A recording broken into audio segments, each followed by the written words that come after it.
सन्माननीय द्विवेदी सर आणि शिरीष भाऊ मोहिते यांना विनंती आहे की त्यांना स्टेजवर यावं.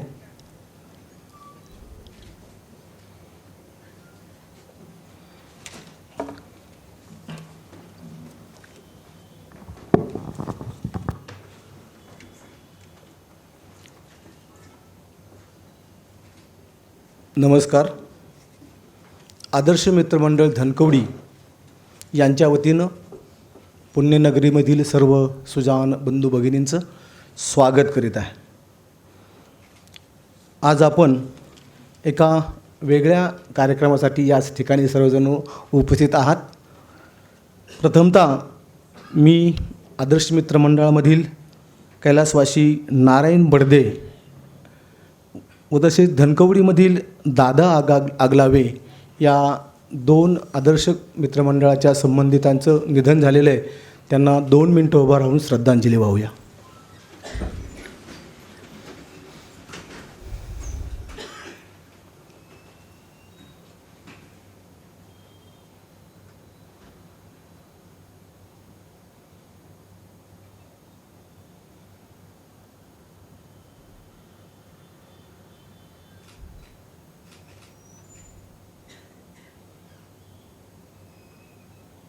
धन्यवाद.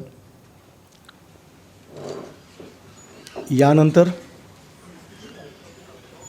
मी गणेश, विजय, सचिन, सुदेश, गिरीश आणि संदीप यांना विनंती करतो की त्यांनी पाहुण्यांना दीप प्रज्वलनासाठी घेऊन जावं.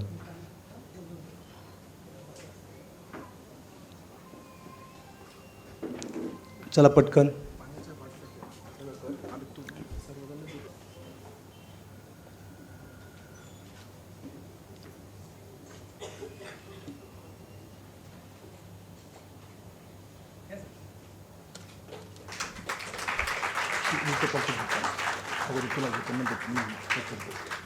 तुला घेतो मग परिचय करतो.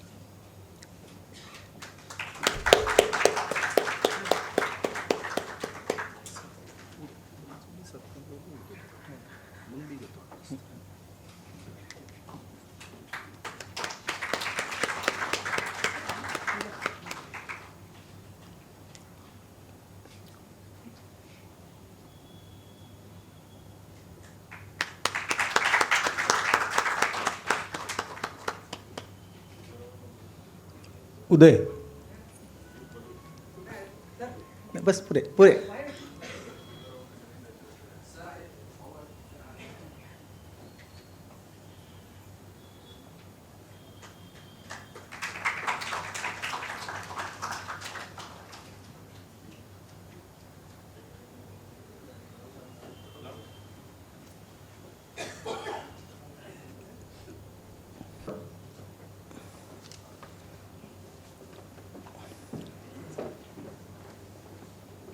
यानंतर आपण पाहुण्यांचा सत्कार करणार आहोत. मी धनकवडीमधील माननीय द्विवेदी सरांना विनंती करतो की त्यांनी डॉक्टर अमेय पांगारकर यांचा सत्कार करावा.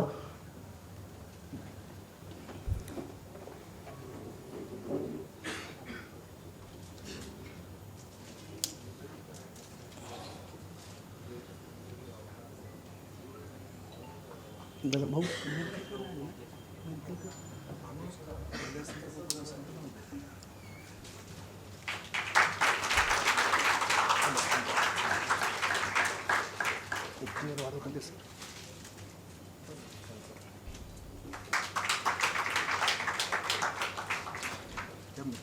त्याचबरोबर माननीय मिरखल सर यांचाही सत्कार सन्मान डॉक्टर विजय पोटफोडे आणि कुणाल कामठे यांनी करावा अशी त्यांना विनंती करतो. दोघांनी मिळून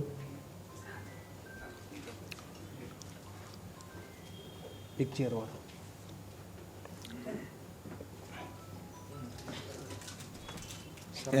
यांचा दोघं घ्या ते.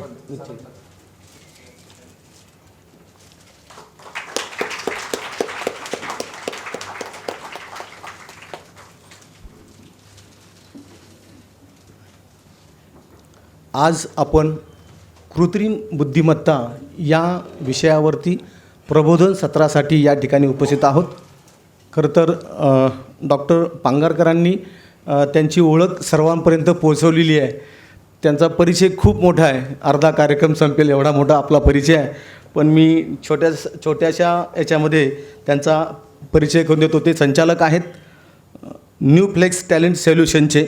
त्याचबरोबर एक आनंदाची गोष्ट तुमच्या आमच्यासाठी माझ्यासाठी पण आहे, ते खेळाडू आहेत उत्तम आणि क्रिकेटचे पंच आहेत. अशा प्रकारचं एक अष्टपैलू व्यक्तिमत्व आज आपल्याला प्रबोधन करण्यासाठी या ठिकाणी उपलब्ध आहेत. त्याचबरोबर ते अँकर देखील आहेत. त्यांनी जवळजवळ 650 कार्यक्रमाचे विविध भाषांमध्ये अँकरिंग केलेलं आहे.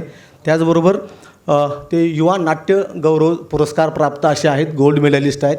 अशा बऱ्याचशा गोष्टी त्यांच्या या विविध क्षेत्रात काम केलं असल्यामुळं त्यांची उलगडण आपल्याला आपल्या कार्यक्रमात होणारच आहे.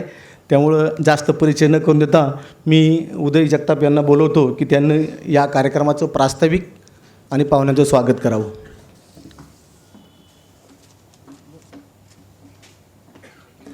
नमस्कार. खरं तर आपल्याला एक वेगळ्या कार्यक्रमाला मी निमंत्रित केलेलं आहे. आवर्जून दरवेळेस निरोप देतो, खूप जणांना बोलवतो आणि आत्तापर्यंत तुम्ही कार्यक्रम बघितलेत. आपण ते 500, 700, 1000, 7,500, 10,000 मुलांपर्यंत कार्यक्रम केलेले आहेत. पण आजचा कार्यक्रम मी हा विचार केला की AI बद्दल माहिती असणं काळाची गरज आहे आणि ती माहिती आपल्या घरात पहिल्यांदा असणं गरजेचं आहे. आणि घरात असल्यानंतर ज्यांनी आपल्याला एक व्यासपीठ दिलं, ज्यांनी आपल्याला एक नाव दिलं, ज्यांनी आपल्याला कर्तृत्व साधण्याची संधी दिली, असे जे मित्र आहेत, हे मित्र किती वेळा पडद्या पाठीमागं असतात. त्या मित्र, त्यांची मुलं, ह्यांना ह्या विषयाबद्दल माहिती असणं ही काळाची गरज आहे. आपलं घर सुशिक्षित संस्कार शिक्षणाच्या माध्यमातून पुढे गेलं तरी आपल्याला आवडत असतं आणि आपण त्यासाठी प्रयत्नही करत असतो. पण शेजारचं घर दुःखी असता कामा नये, शेजारचं घरही शिक्षणाने पुढे गेलं पाहिजे असा माझा कायम एक अट्टाहास असतो. म्हणून मी विचार केला की याबद्दल आपल्याला माहितीच नाही आहे. मी मागं विचार केला, आमचा प्रोजेक्ट आहे सर, आदर्श मित्रमंडळाचा एक गुन्हेगारी कमी करण्यावर प्रोजेक्ट आहे, नक्षलवादावर प्रोजेक्ट आहे. त्यामुळे लहान मुलांचा माझा संपर्क बऱ्यापैकी येत असतो. याबद्दल मी माहिती सहज घेताना माझ्या मुलापासून माहिती घेतली. मी त्याला किती माहिती आहे, त्यानंतर माझ्या मुलीला किती माहिती आहे, नंतर मित्रांच्या मुलांना किती माहिती आहे आणि नंतर जाणवलं की 80% मुलांना याबद्दल माहिती नव्हती. आणि मला लक्षात आलं की 2024पर्यंत जर भारतातले जास्तीत जास्त 30% लोक शिकू शकतात असं मला एक सर्वेनुसार मला समजलं. तुमचा सर्वे जास्त चांगला असेल, पण मला जी माहिती मिळेल ती मी सांगतोय ती.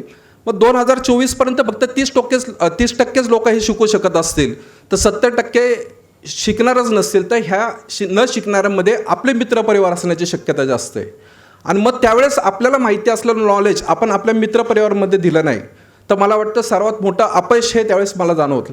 म्हणून मी विचार केला की ही माहिती ही आपल्या मित्रांमध्ये, आपल्या मित्रांच्या मुलांना समजली पाहिजे. म्हणून हा कार्यक्रम आहे. आदर्श मित्रमंडळाबद्दल मी तुम्हाला थोडक्यात सांगतो. आमचं ब्रीदवाक्य पण हात उगारण्यासाठी नसतं तर उभारण्यासाठी असतात. आम्ही विचार केला की गणेश मंडळाच्या माध्यमातून आम्ही 30 जण एकत्र आलो आणि पहिल्यांदा सगळ्यांना सुशिक्षित बेरोजगार जे होते त्यांना आम्ही रोजगार उपलब्ध करून दिले. आणि हे रोजगार उपलब्ध करून दिले, त्यानंतर एक विषय केले, स्पोर्ट्स लायब्ररी, असे युनिक विषय सगळे घेतलेले आहेत. आम्ही मंडळाचे युनिक विषय करता करता पुण्यातली गुन्हेगारी वाढली होती ती कमी करण्यासाठी काम केलं. गुन्हेगारांचं पुनर्वसन, त्यांची मुलं दत्तक घेणं, तरुण मुलांना जे आकर्षण वाटतं गुन्हेगारी क्षेत्राचं त्यासाठी काम केलं. हे सगळं करत असताना कोयता गँगपर्यंत जे काय तुम्ही आत्तापर्यंत ऐकलं त्याच्यावर आमचं काम चालू असतं. गडचिरोलीमधला जो नक्षलवाद वाढला आहे, 26/11मुळे तुम्हाला सगळं माहिती आहे की मेणबत्तीमुळे 26/11मुळे तुम्हाला दहशतवाद माहीत झाला, गुंडगिरी अरुण गवळी, दाऊद इब्राहिममुळे माहीत झालेली आहे किंवा चौकामुळे माहीत झाली आहे. पण नक्षलवाद हा कुणाला माहीत नव्हता, त्याच्यावर आम्ही काम केलं. नक्षलवादी सरेंडर होऊन ते आज झेंडावंदन करतात इथपर्यंत वेगळं काम आदर्श मित्रमंडळाच्या माध्यमातून केलं. पण हे सगळं करत असताना मग ह्या तरुण मुलांना जगात काय चाललं आहे, जगातल्या घडामोडीबद्दल माहिती असणं काळाची गरज आहे. नॉर्मली काय होतं की ग्रामीण भागातली मुलं पुण्या मुंबईत येतात, ती शिक्षणासाठी येतात. पुण्या मुंबईतली मुलं ही ऑस्ट्रेलिया अमेरिकेत जातात, ती शिक्षणासाठी जातात. पण ऑस्ट्रेलिया अमेरिकेतली तुम्ही नीट बघा, 50 वर्षापूर्वी चंद्रावर गेलेली आहेत. त्यांनी संशोधन करून स्थलांतर केले. आपण फक्त स्थलांतर करतोय, ते संशोधन करून स्थलांतर करत असतात. मग हे काय असावं? मी विचार केला की लाईफस्टाईलचा विषय असू देत, बाकीचा विषय असू देत, की जगात काय काय वेगळं चाललं आहे. म्हणजे पहिल्यांदा बघितलं की आमच्या लहानपणी रेडिओ असायचे, रेडिओ बंद पडले, नंतर black and white TV आले, black and white TV बंद पडले, नंतर कलर टी व्ही आले. नंतर हे सगळं करत असताना आपण सगळं बघितलं आणि मोबाईलपर्यंत आलो. पण कदाचित हा मोबाईल उद्या बंद पडला तर हा प्रश्नही आपल्याला शिवत नाही. आणि हा प्रश्न जर विचारला तर एखादा माणूस किंवा तुम्ही आम्ही असं सहज विचार करू शकता हा वेड्यासारखा काय विचारतोय. पण हे सगळं जर बंद पडू शकलं असेल तर कदाचित मोबाईलही उद्या बंद पडू शकतो. मग तसंच तुमच्या माझ्यामधले जसं याचं संशोधन झालं तसंच एका महिलेने इजिप्त म्हटलं की आपल्याला पिरॅमिड आठवतं. पण पहिल्या पिढीला पिरॅमिड आठवतं, आत्ताच्या पिढीला पिरॅमिड आठवतं, भविष्यात आपण तेच सांगत असतो. मग तिथं काही बदललं नसेल का? जर पुणे शहर बदललं, वाड्या वस्त्या बदलल्या, अपार्टमेंट झाल्या, नंतर पिंपरी चिंचवड आलं, स्मार्ट सिटी आल्या, तर कदाचित तिथंही बदल झाला असेल ना. मग इजिप्तमधला बदल हा वेगळा बदल बघितला. तिथल्या एका साध्या महिलेने तिथं एक जगातली अत्याधुनिक लायब्ररी काढली. जे ब्लॉगर आहेत, तुम्ही आम्ही जे लिहितो, शरद पवारांपासून अटल बिहारी वाजपेयी असू देत, पंतप्रधान नरेंद्र मोदी असू देत, किंवा इथं बसलेले तुम्ही आम्ही सर्वजण असू देत, हे जे ब्लॉग लिहितात ना, ह्या सगळ्याची अत्याधुनिक लायब्ररी तिथे आहे. मग हे सगळं बघा, जगातली एकमेव लायब्ररी तिथे आहे. मग हे सगळं माहिती असणं काळाची गरज आहे. मला वाटतं ही माहिती आपल्या मुलांपर्यंत असणं गरजेचं आहे. वयाच्या 16व्या वर्षी शिवाजी महाराज, वयाच्या 16व्या वर्षी आपण बघतो संत ज्ञानेश्वर होऊ शकतात. मला वाटतं संत ज्ञानेश्वर तुमच्या माझ्या मुलांमध्ये ऑलरेडी लपलेले आहेत. फक्त हे लपलेल्या संत ज्ञानेश्वर महाराजांना कुठंतरी आपल्याला सांगणं गरजेचं आहे की भविष्यातल्या संधी काय आहेत, भविष्यातले धोके काय आहेत. मला वाटतं हा कार्यक्रम त्याच्यासाठी आहे. विनोदाच्या माध्यमातून एखादा कार्यक्रम मी घेतला असता, म्हणजे आपण गणेश शिंदेचे कार्यक्रम मी तुमच्यासाठी ऑर्गनाईज केले आहेत, वेगळे मोटिवेशनल लेक्चरचे केलेले आहेत. पण त्या माध्यमातला तो कार्यक्रम, हसत खेळत असणारा कार्यक्रम, निखळ आनंद देणारा कार्यक्रम आणि त्याच्या पलीकडे जाऊन इन्फॉर्मेटिव्ह असलेला कार्यक्रम, हा कार्यक्रम मुलांना तुम्हाला थोडासा असा इन्फॉर्मेटिव्ह असल्यामुळं कदाचित म्हणजे लहानपणी बघा इतिहास आवडायचा पण भूगोल आवडायचं नाही. पण नंतर शाळेत बघा आपण आता गेलो तर भूगोल का आवडतो, कारण आपल्याला फॉरेनला फिरायला मिळतं, भूगोलाची जास्त माहिती मिळाली आपल्याला.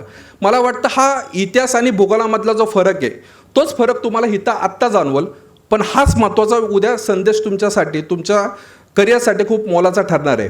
हा कार्यक्रम प्रश्न उत्तरं एक मुलाखतीच्या माध्यमातून होणार आहे. तो प्रत्येकाने काळजीपूर्वक ऐकावा हीच मी अपेक्षा ठेवतो.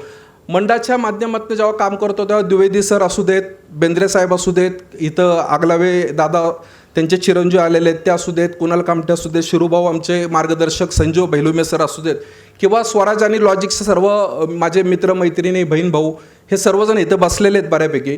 ह्या सर्वांनी हा कार्यक्रम एन्जॉय करताना महत्त्वाचा विषय लक्षात ठेवा की हा इन्फॉर्मेटिव्ह कार्यक्रम आहे, तो काळजीपूर्वक नीट ग्रहण करावा आणि त्याच पद्धतीने तुमच्याकडे ते नॉलेज कसं वाढेल, भविष्यात आपल्याला कुठल्या संधी आहेत, भविष्यात काय प्रॉब्लेम आहेत, ह्याच्यावर आपण जास्तीत जास्त काम करावं. मला वाटतं एवढंच बोलतो मी, माझे 2 शब्द संपवतो आहे. जय हिंद, जय भारत. धन्यवाद. यानंतर आपण प्रमुख कार्यक्रमाकडे येणार आहोत. मी डॉक्टर पांगरकर सरांना विनंती करतो की थोड्याच वेळात आपला कार्यक्रम सुरू होईल. शिरूभाऊ आणि द्विवेदी सर आपण खाली विराजमान व्हावं. हा आजचा कार्यक्रम हा एक कुठला वेगळा इव्हेंट नाही आहे, तर हा एक नव्या विचाराची ज्योत आम्ही या ठिकाणी पेटवलेली आहे. आपण प्रकाशमय व्हालच, आपल्याबरोबर आपल्या आजूबाजूचे लोक देखील प्रकाशमय होतील, ही ज्ञानाची ज्योत आहे. तर खऱ्या अर्थानं हा कार्यक्रमाचं फलित झालं असा अर्थ होईल. मी डॉक्टरांना विनंती करतो की त्यांनी त्यांचं प्रबोधन सत्र सुरू करावं. त्यांना माईक द्यायची गरज आहे. आणि नमस्कार डॉक्टर पांगारकर, मी मधुरा केळकर, मी सायकोलॉजिस्ट आहे आणि आम्ही एकत्र काम करतो. सगळ्यात पहिला प्रश्न सर तुम्हाला विचारायचा ह्या विषयाबद्दल, कृत्रिम बुद्धिमत्ता. तर तुमचं बेसिक एज्युकेशन काय झालं आहे, तुम्ही या क्षेत्रात कसे आलात आणि तुमचा पुढे प्लॅन काय आहे? नमस्कार सगळ्यांना. आणि पहिल्यांदाच माफी मागतो, मला सकाळपासून जरा सर्दी होती आहे, तर मध्येच जर काही झालं तर ते काल्पनिक किंवा ठरवून काहीच नाही केलेलं, ते नैसर्गिक आहे आणि त्याला कुठलीच टेक्नॉलॉजी काही करू शकत नाही, तर त्यामुळे सांभाळून घ्या. शिक्षणाच्या बाबतीत माझं पहिल्यांदा इलेक्ट्रिकल इंजिनिअरिंग झालं, त्याच्यानंतर माझं मॅनेजमेंटमध्ये शिक्षण झालं. मी 2013 साली माझं MBA झालं. सुदैवानी म्हण किंवा दुर्दैवानी म्हणा की दोन्ही वेळेस गोल्ड मेडलिस्ट होतो शिक्षणाच्या ह्याच्यात, बाकीच्या 1000 गोष्टी करत होतो त्याच्याचबरोबर. त्यानंतर 2014 साली मी IIM बँगलोरमधनं स्ट्रॅटेजिक डिजिटल मार्केटिंग केलं आणि 2014च्या शेवटापासून आत्तापर्यंत मार्केटिंग कन्सल्टंट म्हणून वेगवेगळ्या ठिकाणी काम करतो आहे. हे होत असताना नोव्हेंबर 2022 मागच्या वर्षी 30 नोव्हेंबरला जेव्हा ChatGPT नावाचा एक भूत म्हण प्राणी म्हण काहीही हे जेव्हा आपल्या समोर आलं, तेव्हा सगळ्यात पहिल्यांदा प्रश्न आला की आता पुढे मी काय करू, कारण सगळ्यात पहिल्यांदा दिसलं की हे डायरेक्ट माझ्या पोटावर पाय ठेवणारं काम आहे आणि त्या भीतीपोटी या गोष्टी शिकायला लागलो. जसं जसं पुढे गेलो जवळपास फेब्रुवारी 2023पर्यंत एक 3-1 महिन्यात अख्ख्या जगात खोटं वाटेल पण एक 12-13 हजाराहून जास्त AI टूल्स आली. मग इतके दिवस ती का नव्हती वगैरे वगैरे त्याच्यात आपण थोड्या वेळाने पुढे बोलूयात. पण ही जेव्हा टूल्स यायला लागली तेव्हा ह्यामुळे जो काही परीघ वाढत गेला या सगळ्या टेक्नॉलॉजीचा तेव्हा तर तीच गरज अजून जास्त भासत गेली.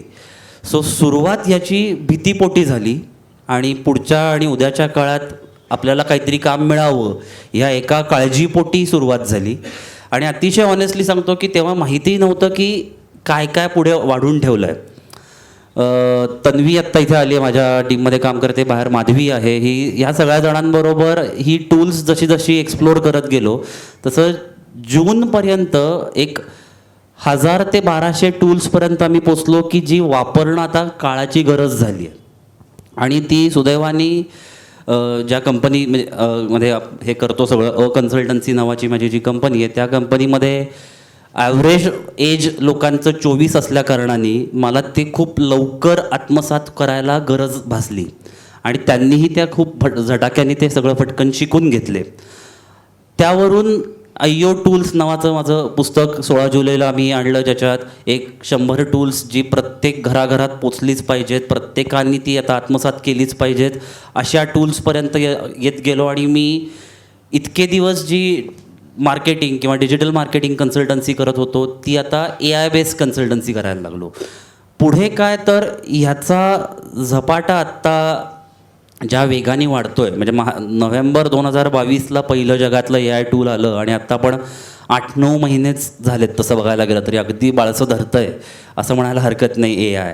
पण ह्याच्यात इतके टूल्स आलेत की आणि ज्या वेगाने आणि मगाची उदय सरांनी जे सांगितलं की 24पर्यंतचं तर सर तुम्हाला अजून एक आकडा धक्कादायक असा आहे की 2027पर्यंत भारतातच काय पण जगातली जी लोकसंख्या आहे त्या लोकसंख्यात $1000 इक्विव्हॅलंट रुपयात अशी कम्प्युटिंग डिव्हाइस असेल 2027पर्यंत की जी जगातल्या सगळ्या माणसांचं काम करू शकते.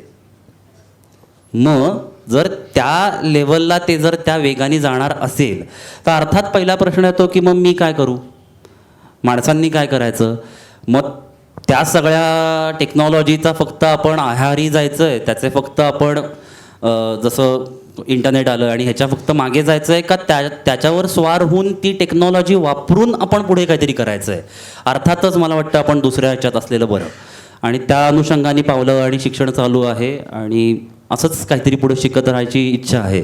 तुझ्या पुढचा प्रश्न विचारण्याच्या आधी खरंच उदय सरांचं मनापासून कौतुक करावं असं वाटतं आणि तुम्ही सगळ्यांचं की ह्या विषयावरची काळजी असणारा ऑडियन्स आज इथे आहे ह्याच्यासाठी खरंच तुमच्या सगळ्यांचं कौतुक आणि हे कार्यक्रम ऑर्गनाईज केल्याबद्दल उदय सरांचं कौतुक की ही पोटतिडकी खरंच नाही कुठे मिळत. आणि यासाठी म्हणजे अशा काहीतरी विषयावरती आपल्या आप्तेष्टांना प्रबोधन करावं याच्यासाठी कार्यक्रम ऑर्गनाईज करावा यासाठी वेगळंच काळीज लागतं आणि ते सगळ्यांचं असू शकत नाही. त्याबद्दल त्यांचं खरंच मनापासून कौतुक. थँक्यू सो मच तुम्ही सगळेजण आलात याबद्दल.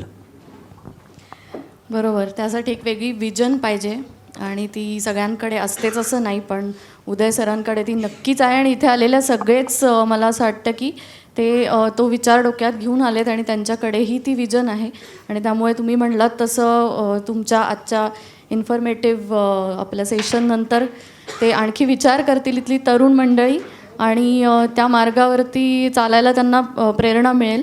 सो माझा पुढचा प्रश्न तुमच्या आधी मला ऑडियन्सला विचारायचा आहे की तुमच्यापैकी if you could raise hands and tell us की तुमच्यापैकी सायन्सला असणारी मुलं शिकणारी मुलं किती आहेत किंवा तुमची मुलं सायन्सला आहेत असंही. ओके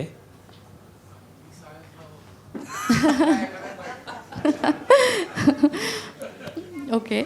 सो मला असं दिसतं एक 2 ते 3% लोक इथले सायन्सला आहेत. किती मुलं कॉमर्स शिकत आहेत?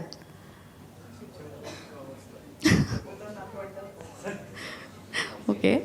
आणि आर्ट्सला? मला खूपच क्युरिओसिटी झाली की बाकीचे काय करतायत मग.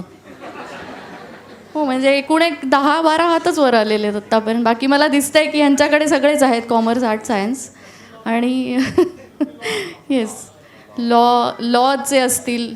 सो लॉ किती लोक करतात? हां, म्हणजे बेसिकली तुम्ही आर्ट्स किंवा सायन्स किंवा कॉमर्समधनंच गेलात ना, का डायरेक्ट लॉलाच गेलात पहिलीतनं? ओके.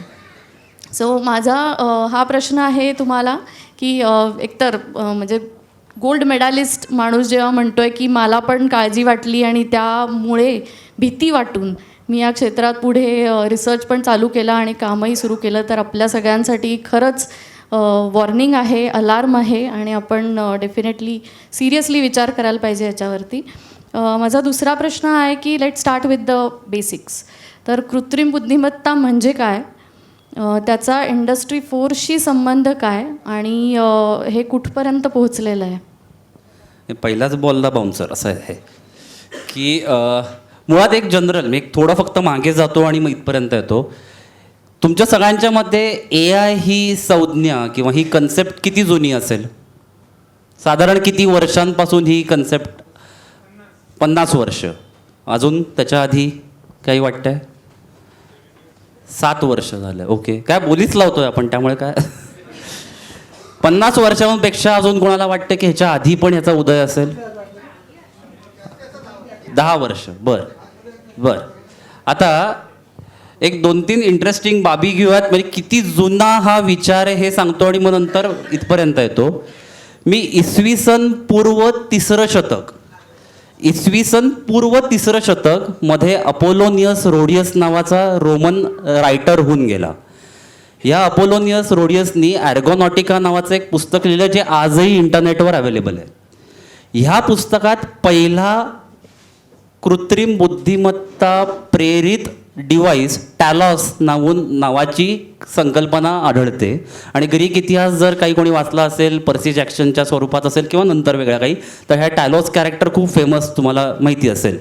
तर हा टॅलॉस नावाचा जे कृत्रिम मानव जो काही त्यांनी कल्पिला, हा कपोलकल्पित मानव रात्री जेव्हा सैन्य झोपलेलं असतं तेव्हा सगळ्या शहराचा पाठराखण करण्यासाठी नेमलेली व्यक्ती होती.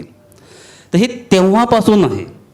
आता अर्थात काही जणांना प्रश्न पडल्याचा हे ठीक आहे, हे पाश्चात्य वगैरे वगैरे वगैरे, तर त्याच्याही आधी 6वं शतक इसवी सन पूर्व भारतवर्षात राजा भोज नावाचा माणूस होऊन गेला, ज्यांनी समरांगण सूत्रधार नावाचं एक पुस्तक लिहिलं, खूप फेमस आहे. यातही कृत्रिम मानव आणि कृत्रिम बुद्धिमत्ता असलेले प्रेरित कॅरेक्टर्स आहेत, जे नाचतात, गातात आणि अर्थात युद्धही करतात. अजून थोडंसं पुढच्या आजच्या काळात जर आलो तर आपण अरिस्टॉटलचे सगळे प्रिन्सिपल्स आहेत तेही पुढे पुढे ओघाने मी सांगतोच. पण 17व्या शतकातलं जॉनाथन स्विफ्टचं गुलिव्हर ट्रॅव्हल्स बऱ्यापैकी लोकांनी वाचलं असेल. त्याच्याकडे जे असलेलं द मशीन नावाचं जे डिव्हाइस होतं ते आजकालच्या सिरी आणि अलेक्सापेक्षा काही फार काय वेगळं नाही आहे, तेच होतं.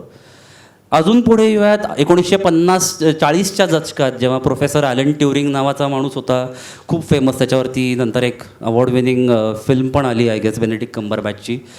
तर त्याच्यात त्या माणसाने एनिग्मा हे जे जर्मन वॉरफेअरसाठी वापरलं गेलेलं मेसेजेस होते ते ब्रेक करणारं पहिलं टूल बनवलं, जे परत AI बेस्ड आहे आजच्या काळातलं कॉन्टेक्स्ट बघायला गेलं तर. अर्थात त्या सगळ्या कोड ब्रेकर्समुळे ब्रिटिश हे सगळं जिंकू शकले आणि अर्थात मी अतिशय धाडस करून हे म्हणतो की कदाचित त्याच्यामुळे आपल्याला एक 2-4 वर्ष लवकर स्वातंत्र्यही मिळालं, कारण ते लवकर महायुद्ध संपू शकलं. अर्थात बाकी त्याच्यात नको जायला. ह्या ॲलन ट्युरिंग माणसांनी 1950 साली BBC-ला दिलेल्या एका मुलाखतीत, परत ही यूट्यूबवर अवेलेबल आहे, पहिल्यांदा हा शब्द वापरला, थिंकिंग मशीन नावाचा. So machines which could think हा पहिल्यांदा शब्दप्रयोग लोकांसमोर आला 1950 साली. मग पुढे बाकीचे 55मध्ये गेम प्लेयर्स आले, मग पुढे बऱ्याच गोष्टी सुरू झाल्या. पण 50 आणि 56 या 5-6 वर्षांमध्ये AIची तसे बघायला गेलेले मूर्त रूप आपल्याला पहिल्यांदा दिसायला लागतं. पण ही कन्सेप्ट म्हणून जर बघितली, जी अवेलेबल प्रूफ्स अशा स्वरूपात बोलायला गेलं तर ती 3रं शतक इसवी सन पूर्व, 6वं शतक इसवी सन पूर्वपर्यंत प्रूफ्स आहेत. त्याच्या आधी काही असेल तर माझ्या वाचनात आलं नाहीत. आता तुझा जो प्रश्न होता की कृत्रिम बुद्धिमत्ता म्हणजे काय, अतिशय सोप्या भाषेत सांगायचं झालं तर मला आज जे काही करायचं आहे, जे मला स्वतःला करायचं नाही आहे, पण मला ते करून हवं आहे, हे करणारं यंत्र म्हणजे कृत्रिम बुद्धिमत्ता. अतिशय सोप्या शब्दात मी त्याची व्याख्या करायची झाली, द ॲक्शन्स दॅट ह्युमन्स कान do and which machines can mimic, हा शब्द आहे त्याच्या डेफिनेशनमध्ये. की मिमिक म्हणजे मिमिक्री कशी करतो आपण, की कोणाची तरी नकल करणं. तर मला जर एखादं काम करायचं आहे पण ते मला स्वतःला नाही करायचं, मग काय बाबा, मला एखादं वजन उचलायचं आहे पण मला नाही उचलतायचं, तर मी 200 किलो वजन उचलणारा एक रोबॉटिक आर्म तयार करत असेल तर त्याच्यामध्ये जो इंटेलिजन्स आहे तो पण आर्टिफिशियल झाला. इथपासून ते मला आत्ता किती वाजलेत, आज कुठला वार आहे, हे पण जाणून घेण्यासाठी जो प्रश्न मी अलेक्साला विचारतो त्याच्यामागचा इंटेलिजन्स पण आर्टिफिशियल झाला. सो एखादा माणूस एखाद्या वेळी, ह्युमन बिईंग एखाद्या वेळी ज्या प्रकारे त्या प्रश्नाकडे, त्या सिच्युएशनकडे बघेल आणि ज्या प्रकारे त्या प्रश्नाचं उत्तर देईल, ह्यासाठीचं जी काही बुद्धिमत्ता आहे, जी माणसाची न राहता एका मशीनमध्ये तुम्ही ॲडॉप्ट कराल, त्याला 1-2 मिनटं सोप्या भाषेत आपण आर्टिफिशियल इंटेलिजन्स म्हणू शकू. पण अर्थात हे याच्यात लक्षात घेण्याची बाब ही माणसांनी प्रोग्रॅम केलेली टेक्नॉलॉजी आहे. काही खाद्य पुरवलं जातं, हे खाद्य कोणीतरी पुरवलं जातं, स्वतःहून होऊ शकत नाही. थेरॉटिकली म्हणायचं झालं तर खूप 2 छान इंटरेस्टिंग शब्द AI बद्दल वापरले जातात, की ही डायजेस्टिव्ह टेक्नॉलॉजी आहे. डायजेशन, जसं मी आज काहीतरी खाल्लं आणि ते मी पचवलं की दुसऱ्या दिवशी मला त्याची ताकद मिळते, तसंच ह्या सगळ्या म्हणजे ChatGPT आहे, बार्ड आहे किंवा जी कुठली टूल्स आपण थोड्या वेळाने बोलू, ह्या सगळ्या टेक्नॉलॉजीला जी काही खाद्य तुम्ही पुरवाल ते खाद्य पचवून त्याच्यावरती काहीतरी निराकरण करून दुसऱ्या दिवशी आणणं, ही डायजेशन झालेली टेक्नॉलॉजी. आणि दुसरा खूप इंटरेस्टिंग शब्द ह्याच्यासाठी वापरला जातो, जो आहे इटरेटिव्ह टेक्नॉलॉजी. इटरेटिव्ह टेक्नॉलॉजी म्हणजे मी आज काहीतरी केलं आणि त्यापेक्षा उद्या परत त्याच्यावरती काम करून अजून बरं काहीतरी केलं. हे इटरेशन्स कंटिन्युअसली चालू असणारी टेक्नॉलॉजी म्हणजे AI. थोडक्यात एक एक्झाम्पल देतो. 1998 साली एक AI बॉट निर्माण झाला, ज्याला चेस हा गेम शिकवण्यात आला.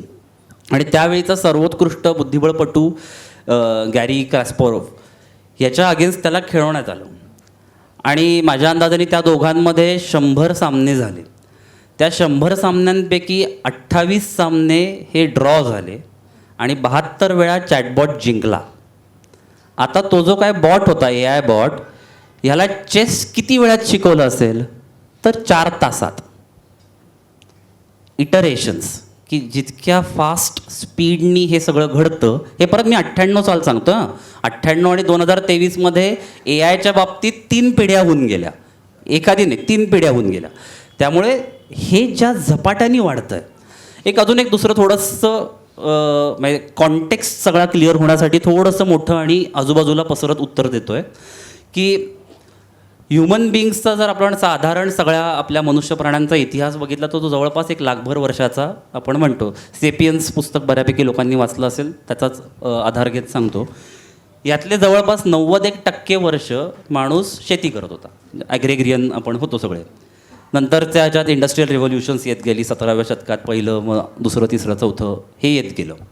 आणि नंतरचं आता तिसरं जे येतं त्याला सर्व्हिस इकॉनॉमी म्हणतात, की आपण काही ना काहीतरी सर्व्हिसेस देत चाललो आहे.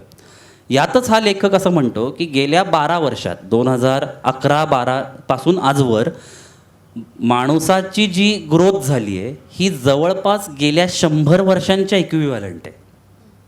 या 10-12 वर्षात जी झालेली माणसाची ग्रोथ ही त्याच्या आधीच्या 100-1 वर्षांच्या जवळपासची आहे. म्हणजे या 10-12 वर्षात एकदम काय आपल्याला शिंगं फुटली नाहीत किंवा एकदम काहीतरी आपण खूपच भारी झालो असं नाही झालं.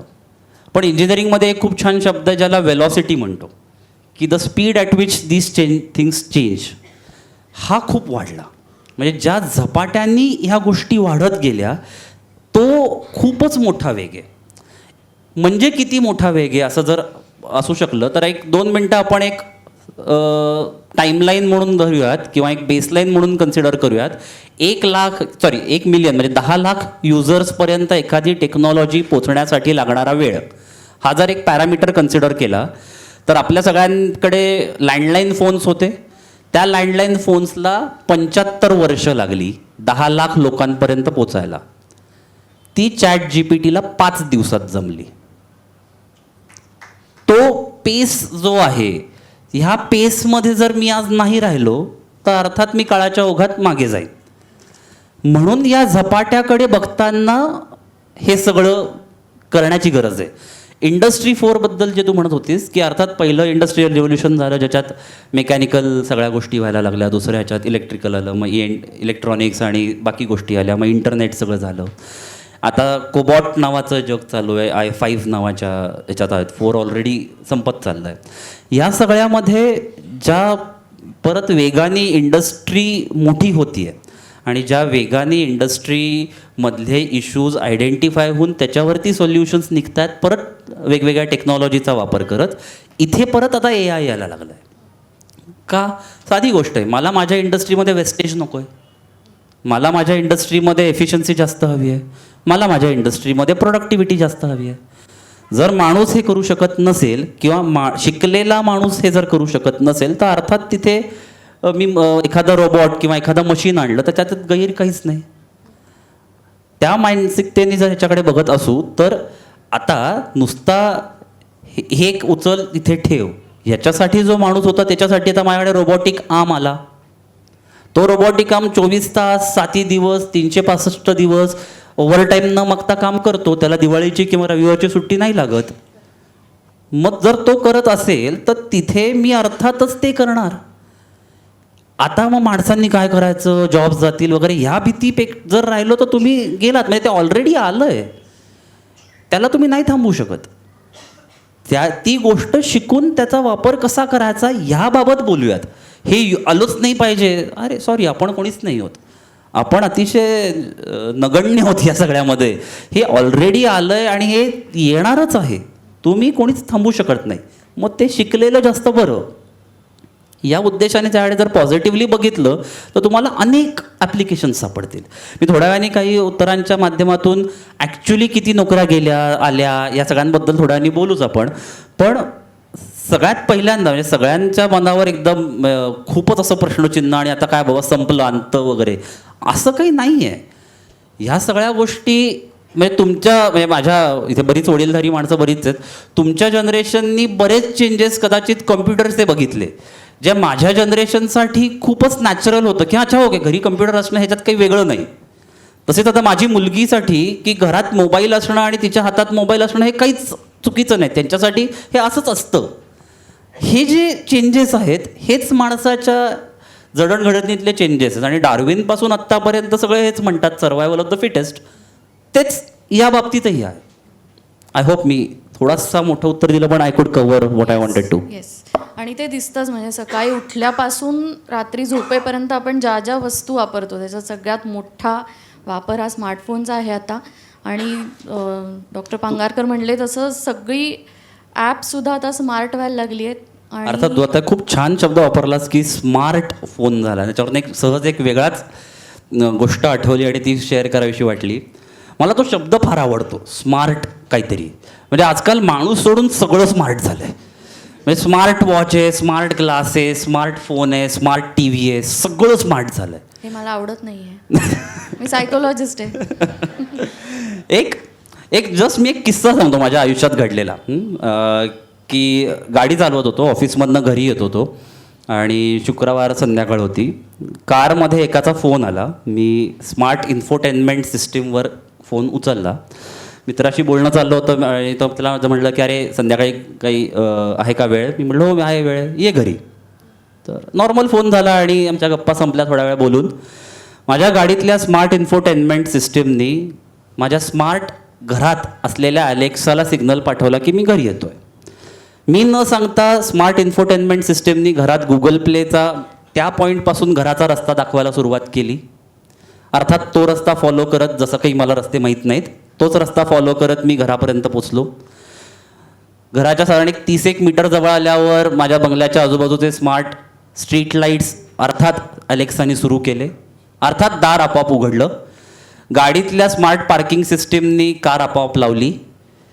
मोबाईलमध्ये असलेल्या ब्लूटूथ ॲपनी मी घराच्या दाराच्या जवळ आलो आहे हे ओळखून दार आपोआप उघडलं. स्मार्ट लाईटिंगला आधीच माहिती होतं की मित्र घरी येतोय आणि काय प्रकारचे लाईटिंग्स असतील. अर्थात रेफ्रिजरेटरनी बर्फ बनवायला आधीच सुरुवात केली होती. मी कपडे बदलायला गेलो. जनरली संध्याकाळी आंघोळ करतो त्यामुळे माझ्या स्मार्ट गीझरनी तोपर्यंत पाणी तापवायला सुरुवात केली होती. आंघोळ करून कपडे बदलून आलो. टी व्ही लावला तर स्मार्ट टी व्हीवर जो मित्र येणार त्याचे आणि माझे फेसबुकवरनं फोटोज काढून स्लाईड शो सुरू झाला होता. आणि हे सगळं चालू असताना अर्थात अलेक्साने ऑर्डर करून ठेवली होती की काय मागवायचं आहे. मित्रांनो, या जगात आपण जगतोय हे उद्याचं नाही आहे. माझं म्हणणं हे पाश्चात्य किंवा हे अगदी पुढचं नाही, हे सगळं आजचं आहे. आणि आत्ता मी जे सगळं म्हणलं यातलं कुठलंच प्रॉडक्ट 20,000 रुपयाहून जास्त नाही ॲमेझॉनवर अवेलेबल आहेत.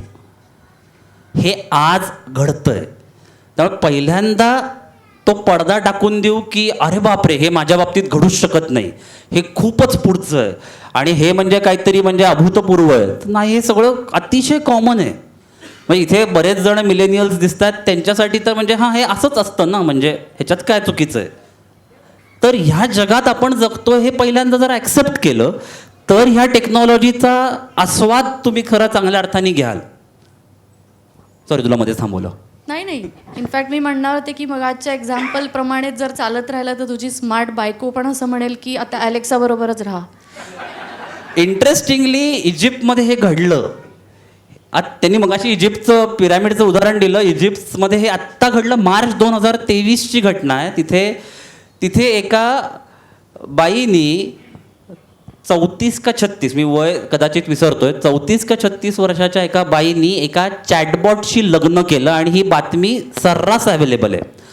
आणि त्या बाईला विचारलं गेलं की तुम्ही चॅटबॉटशी का लग्न केलं, आणि तिने दिलेली 3 कारणं जी खूप फेमस आहेत.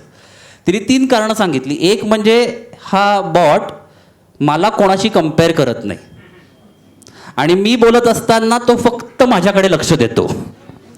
आणि तिसरं खूप महत्त्वाचं कारण, आणि अतिशय जोकी, मी अजिबात यातलं एकही एक्झॅजरेशन नाही, हे आहे नेटवर तुम्ही बिंदास बघा. तिसरं कारण जे खूप महत्त्वाचं होतं ते सांगितलं की मी सांगितलेली प्रत्येक गोष्ट हा करतो. या 3 कारणांसाठी त्या बाईने एका चॅटबॉटशी लग्न केलं. त्यामुळे उद्या काही दिवसांनी काहीही घडू शकतं. ओके. इथे असलेल्या तरुण मुलांना मी अशी विनंती करते की गिअर अप. तुमची कॉम्पिटिशन वेगळ्याच कोणाशी तरी आहे. त्यामुळे फक्त जॉब्स बाबत नाही. करेक्ट. सो मला असं वाटतं की अमेरिका, जर्मनी, युरोप यासारख्या श्रीमंत देशांमध्ये हे सगळं होऊ शकतं, बरोबर.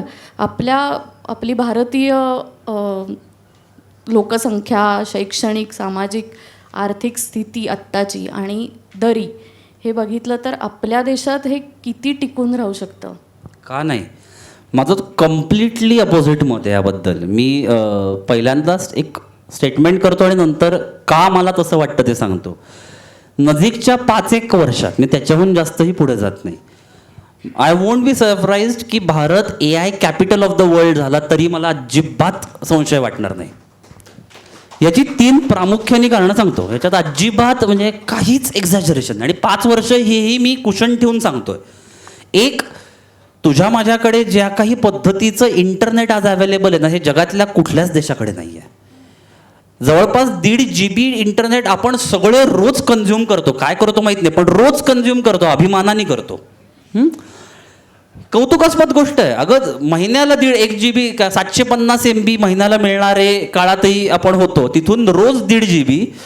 आणि काय करतो माहीत नाही. आता तू जस्ट महिन्याला किंवा रोज जर मी 1.5 GB डेटा कन्झ्युम करतोय तर मी किती स्वतःबद्दलचा डेटा रेडिएट करतोय, मी माझ्या स्वतःबद्दलची किती माहिती शेअर करतोय. आता अर्थात ही माहिती मिळाली की त्याच्यावरती माझ्यासारखे इंटू ब्रॅकेट नालायक लोक जे डिजिटल मार्केटिंग करतात ते तुम्हाला जाहिराती दाखवण्यासाठी बाकी 1000 गोष्टी करतो, त्यांच्यासाठी डेटा इज लाईक गोल्ड माईन. दुसरं, भारतीय भाषा ज्या सगळ्या आहेत, ज्या संस्कृतमधनं आलेल्या असल्या कारणांनी, ज्या खूप साचेबद्ध जरी नसल्या तरी त्या नियमबाह्य आहेत, त्या खूप नियमांमध्ये बसलेल्या असल्या कारणांनी अल्गोरिदमसाठी खूप सोप्या आहेत. ॲज अगेन्स्ट मॅन्ड्रिन किंवा चायनीज भाषा, की जिथे खूप अवघड आहे की एखादी भाषांचं अल्गोरिदम करणं. फार कमी ठिकाणी आपण त्यांच्या पुढे असतो, तर याच्यात तर 200% आहोत. तर ह्या भाषांचं अल्गोरिदम करणं, या भाषांचं काहीतरी प्रोग्राम करणं हे खूप सोपं आहे. कारण अतिशय सोप्या किंवा सोप्या म्हणजे प्रोग्रामसाठी सोप्या अशा भाषांमध्ये आपले नियम आहेत.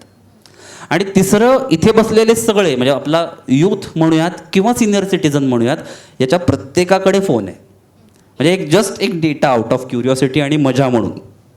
हे सांगताना मला अतिशय दुःखही होतं पण आनंदही आहे आणि जे आहे सत्य. आज भारतात टूथब्रशपेक्षा मोबाईल फोन जास्त आहेत. आपल्याला माहिती आहे काय महत्त्वाचं आहे. टूथब्रशपेक्षा मोबाईल फोन जास्त आहेत आपल्याकडे आत्ता. दुसरं, ॲव्हरेज मोबाईल इंटरनेट कन्झम्पशन आत्ता परत फक्त यूथ नाही, सिनियर सिटीजन्सपासून सगळे कन्सिडर्ड इज 7 तास 42 मिनटं रोज. एवढं आपण झोपतही नाही. पण 7 तास 42 मिनटं जर 1-2 मिनटं मी एका माणसाबरोबर रोज राहिलो, 7 तास 42 मिनटं मी एका माणसाबरोबर रोज राहिलो आणि कम्प्लीट फोकस्ड अटेन्शन दिलं, तर त्या माणसाने उद्या श्वास घेतला तरी त्याच्या मनात काय मला कळेल. गेले अनेक वर्ष मोबाईल हेच करतोय. फोकस शब्द, कारण तुम्ही बाकीच्या गोष्टी करत असताना मोबाईलवर असता, पण मोबाईलवर असताना आपण बाकी काहीच करत नाही, म्हणून ते फोकस्ड अटेन्शन आहे. त्या फोकस्ड अटेन्शनमुळे इमॅजिन करा की जर समजा कोणाबरोबर जर दिवसातले 7 तास 42 मिनटं रोज आणि असे अनेको महिने वर्ष जर स्पेंड करत असेल, तर काय प्रमाणात तो माणूस मला कळेल. एवढ्याच प्रमाणात आजकाल या AI टेक्नॉलॉजीला मी कळायला लागलो आहे. आता ह्याचे फायदे अनंत आहेत. तुम्हालाही अनेकांना जाणवलं असेल की समजा आता मला एखादा शर्ट घ्यायचा आहे, मी ॲमेझॉनवर जातो आणि शर्ट असं फक्त लिहिलं की मी किती सुंदर दिसतो हे ऑलरेडी त्याला माहिती आहे. त्यामुळे तो मला काय पद्धतीचे शर्ट्स आवडतील हे तो तेवढेच दाखवतो. अर्थात मला कुठले ब्रँड्स परवडतील हेही त्याला माहिती आहे. तो तेवढ्याच शॉर्टलिस्ट करून मला 5-6 गोष्टी दाखवतो आणि बहुतांश वेळा त्या 5-6 मधनंच मी एक निवडतो. इथपासून ते फेसबुकवरती तुला काय जाहिरात दिसणार. अगं फेसबुक वगैरे तर फार फार लांबची गोष्ट आहे. आपण फार कष्ट करून पैसे करून इथले बरेच जण नेटफ्लिक्स वापरत असतील.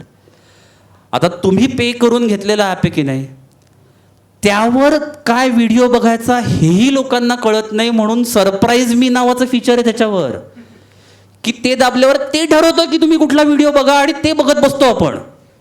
किती पथेटिक आहे ना हे.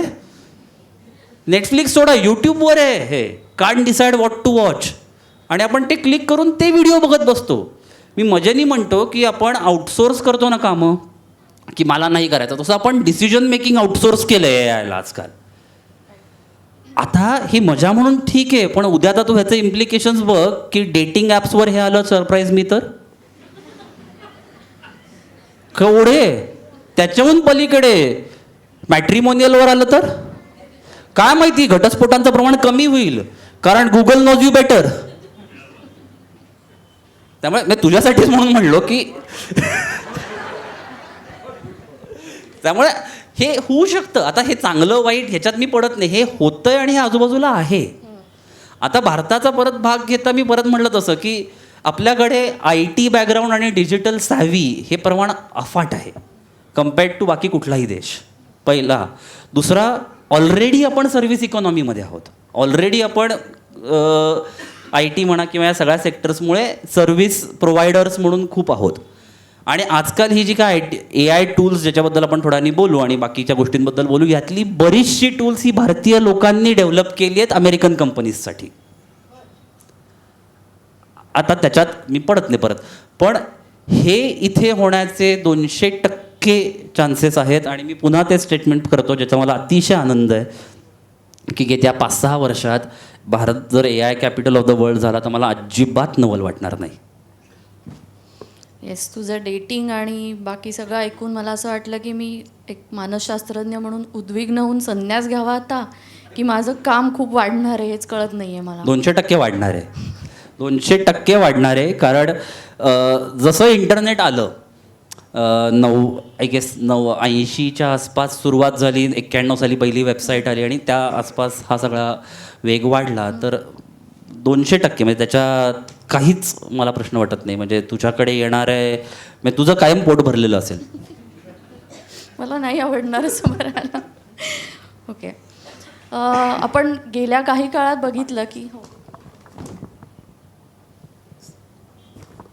की बरेच तज्ज्ञ लोक जसं बिल गेट्स आहेत किंवा स्टीफन हॉकिंग किंवा इवन गॉडफादर ऑफ AI असं म्हणवला जाणारा जेफ्री हिंटन ह्यांनी स्वतः राजीनामा दिला. ते लोक म्हणजे तो फिरला आणि तो आता म्हणतोय की हे सगळं खूप डेंजरस आहे. म्हणजे ज्यांनी जन्म दिला तोच म्हणतोय की हे आता डेंजरस आहे. तर हे सगळं काय चाललं आहे? अतिशय खरा आणि व्हॅलिड मुद्दा आहे हा, की आता ह्याचे 3-4 कारण आहेत. की एक म्हणजे पुन्हा मी इंटरनेटचं एक्झाम्पल घेतो, म्हणजे थोडंफार आपण बघितलेल्या गोष्टी असल्या कारणाने त्या समजायला आणि त्या रिलेट करायला थोड्याशा सोप्या पडतील. साधारण एक मला आठवतं आहे, माझी आई आणि सासू दोन्ही बँकांमध्ये असल्या कारणाने ते एक्झाम्पल अतिशय जवळनं बघितलं आहे म्हणून सांगतो.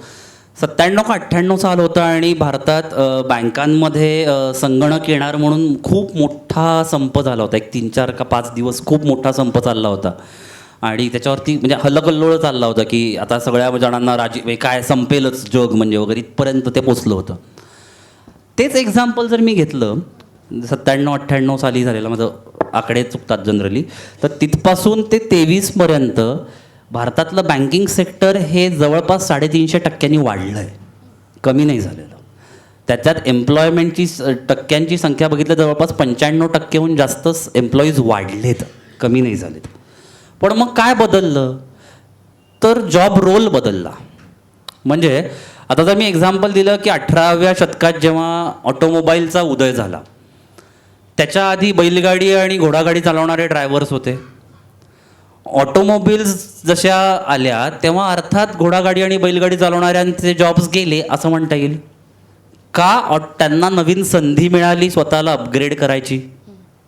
अर्थात मी म्हणेन ज्यांनी स्वतःला अपग्रेड केलं, काम तेच होतं ना, एकाला उचला आणि दुसऱ्या ठिकाणी नेऊन सोडा. दुसरं काय, तेच रस्त्यावरचे खड्डे चुकवायचे होते. ह्याच्या पलीकडे काम काही वेगळं नव्हतं. एकाच्या ठिकाणी ही गाडी होती, त्याच्यात वेगळी गाडी आहे. ज्यांनी स्वतःला अपडेट आणि अपग्रेड केलं आणि त्या नवीन गोष्टी शिकल्या, त्यांच्यासाठी अनंत दारं ओपन झाली, त्यांना कदाचित पैसेही जास्त मिळाले. पण ज्यांनी रेफ्यूज केलं की मी नाही शिकणार, अर्थात त्यांचं काम कमी झालं. ह्याचं उत्तर देत असताना एक ही खूप मोठी भीती जी आहे ती ही आहे की आपण रेडिओत माझ्या मोबाईलचे ॲप्स अपडेट करायचे आहेत, मी दररोज करीन. माझा फोन थोडा जुना झाला, अपग्रेड नवीन करूयात, मी दरवर्षी करीन. पण स्वतःला अपडेट किंवा अपग्रेड नाही करणार. हा मुद्दा तिथे आला की जर नॉलेजचे काही जरी असेल तुझ्याकडे, याची ही शेल्फ लाईफ आहेच आहे ना.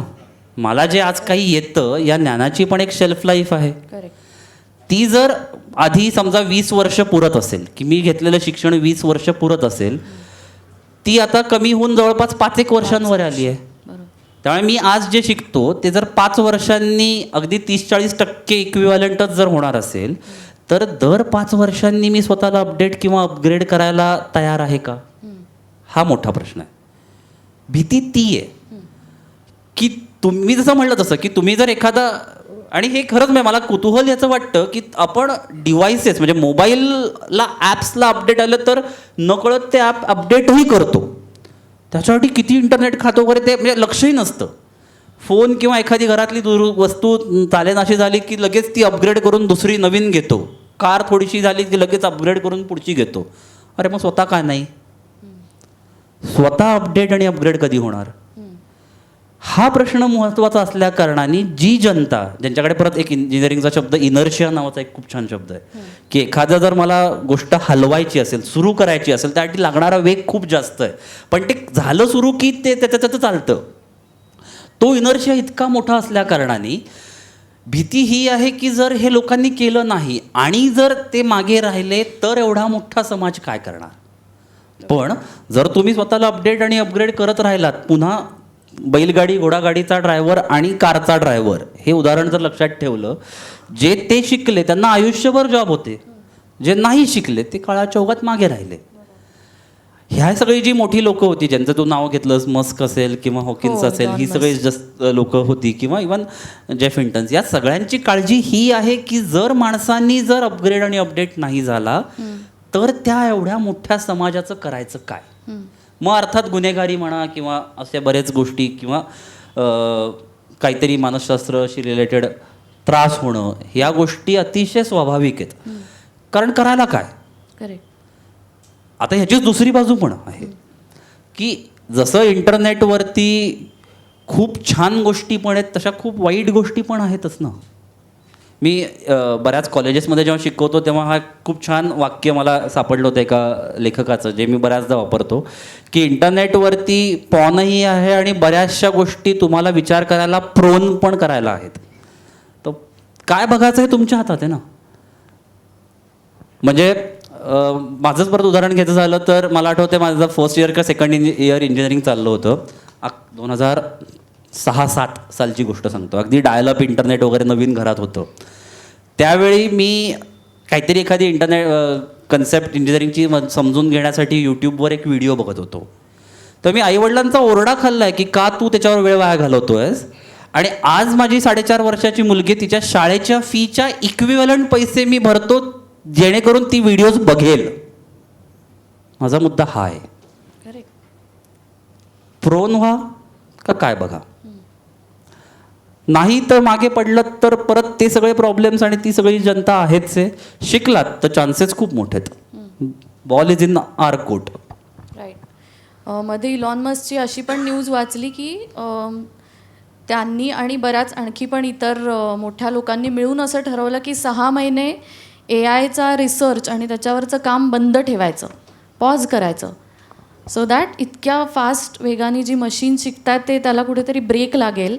आणि त्या 6 महिनेच एक्स पण घेतलं आणि तेच म्हणणार होतो. XAI नावाची नवीन कंपनी पण चालू केली. म्हणजे ज्यांनी सांगितलं की हे करू नका त्यांनीच त्यांनीच केलं. दोन कंपन्या माहिती असलेल्या हो. अशा आनंद कसतील की ज्या पुढच्या काळात उदयास येतील. ते स्वतःच्या स्वार्थापोटी होतं का, त्याच्यात वेगवेगळे कंगोर आहेत. मी त्याच्यात पडत नाही. आपण वेगवेगळ्या त्याच्याकडे जाऊयात. चालेल. ओके. असं दिसतंय की गुगलला आपलं सगळं माहिती आहे. आणि इनफॅक्ट आम्ही आमच्या सेशन्समध्ये एक व्हिडिओ पण दाखवतो की त्याच्यामध्ये गुगलला तुमचे टॅक्स रेकॉर्ड्स माहिती आहेत, तुम्ही दुकानात काय खरेदी केलं ते माहिती आहे, कारण क्रेडिट कार्डचं स्टेटमेंट असतं बँकेकडे, आणि everything is accessible for Google. आपलं काहीही आता there is no privacy. Privacy हा शब्द मिनिंगलेस आहे आता आपल्यासाठी. आपण we are naked to be very honest. तर असं असताना सगळंच जर का गुगलला माहिती आणि सगळी कामं मशीन्स करतात तर हे ऑब्वियस आहे ना की आपण आळशी बनणार. आहोतच. म्हणजे तू नाही आहे तसं म्हणतेस. म्हणजे मी पुन्हा माझ्याकडेच घेतो हा प्रश्न की 10 वर्षापूर्वी जर समजा मला जीन्स घ्यायची असेल तर मी बाईकला किक मारून एका दुकानात जायचो, तिथे कळायचं की अरे इथे माझ्या साईजची नाही आहे. मी दुसऱ्या दुकानात जायचो, तिथे कळायचं की ब्रँड नाही आहे, हवा तो काय कलर नाही. असे 4-5 दुकानं फिरून मग ते शॉपिंग केल्यासारखं वाटायचं. एक 7-8 वर्ष, जास्त नाही. आज का कालचाच एक गोष्ट झाली. मी ऑफिसमध्ये जात होतो आणि कशात तरी अडकून माझी पॅन्ट खाली थोडीशी फाटली आणि ऑफिसच्या लिफ्टमधनं वरती जात असताना असंच ॲमेझॉन ओपन केलं, त्याच्यात एक जीन्स दिसली, ती ऑर्डर केली आणि संध्याकाळी मी घरी जायच्या आधी ती डिलिव्हर झाली होती. या सगळ्यामध्ये ह्या गोष्टी होणारच. म्हणजे अगेन मी त्याच्याकडे आळस म्हणून बघतो का, तर पुन्हा म्हणजे ते माझ्या आजी आजोबा जेवढे कष्ट करत होते तेवढे 200% मी करत नाही. करेक्ट. त्यामुळे हे पूर्वापार चालत आलेत. अगेन आजी आजोबा पण तेच म्हणायचे की त्यांचे आजी आजोबा जेवढे कष्ट करायचे तेवढे ते करत नाहीत. सो हे जनरेशन्सचाच आहे. आता फक्त कारणं वेगळी आहेत. तेव्हा कदाचित ते स्थलांतरित झाले तिकडून इथे म्हणून त्यांचे कष्ट कमी झाले असतील. आता मी स्थलांतरित झालो आहे इथून व्हर्च्युअल वर्ल्डला असं म्हण. राईट. सो खरं आहे, कालच मी एका मिंत्रा नावाच्या ॲपवरती बिन शॉपिंग केलं आहे आणि आता तुम्ही असं म्हणल्यानंतर माझ्या डोक्यात येते की मला खरंच ते करायचं होतं का. सो आपण म्हणजे आहारी जातोय AIच्या. आहारी जातोय हो, एका अर्थी हो. म्हणजे त्याच्यात काही म्हणजे तू म्हणतेस त्याच्यात चुकीचं असं काहीच नाही. मग याच्यासाठी काय करायला पाहिजे एस्पेशली ह्या जनरेशननी पुढच्या. थोडंसं ओल्ड स्कूल वाटेल पण म्हणजे अतिशय मनापासून आहे म्हणून सांगतो की करिअरच्या जशा वाटा बदलत आहेत या सगळ्यात, ह्यामध्ये अपग्रेड आणि अपडेटेड राहणं ही काळाची गरज बनून गेलेलं आहे. मग रिगार्डलेस ऑफ तुमचं वय काय. म्हणजे मी सध्या अनेक कंपन्यांमध्ये जेव्हा AI कन्सल्टन्सी करतो तेव्हा बऱ्याचदा माझ्यासमोर तरुणांपेक्षा त्याचे CEO आणि CXO लेवल्स असतात आणि ते बंद दारात मला म्हणतात की आम्हाला आधी शिकव, म्हणजे हे काय बोलतात ते आम्हाला कळेल.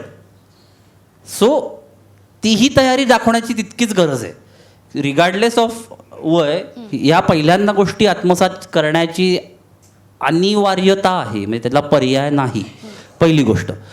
दुसरा गोष्ट याच्यात म्हणेन की या सगळ्या म्हणजे सोशल मीडिया म्हण किंवा मोबाईल्स म्हण या सगळ्यामुळे जे काही अंतर निर्माण झालेलं आहे किंवा जे काही प्रॉब्लेम्स झालेत हे अनेक पटीने वाढणार Addiction, आहेत. Addiction loneliness. झालेले आहेत. अर्थात हे सगळं वाढणार आहे हे अतिशय पुन्हा अतिशय खरं आहे. माझं प्रांजळ मत सांगतो, पटेल नाही पटेल आपापली इच्छा, आणि पुन्हा पटलं तरी करायचं नाही करायचं हा सर्वस्वी तुमचा मुद्दा. मला आजताग्यात ह्याच्यावरचं दुसरं सोल्युशन योग आणि छंद सोडून सापडलेलं नाही. ह्याच्यासाठी एकतरी छंद असणं तितकंच गरजेचं आहे. त्याच्यामुळे मी कोण आहे, स्वतःची ओळख, स्वतःच्या आत जा, स्वतःला शोधा.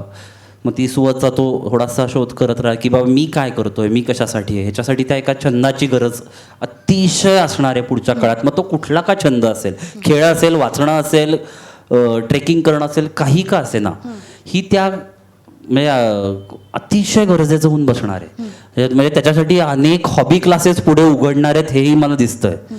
आणि दुसरं योग हेही पुन्हा तितक्याच पोटतिडकीने मी सांगेन की ती पुन्हा गरज होणार आहे मानसिक शांततेसाठी.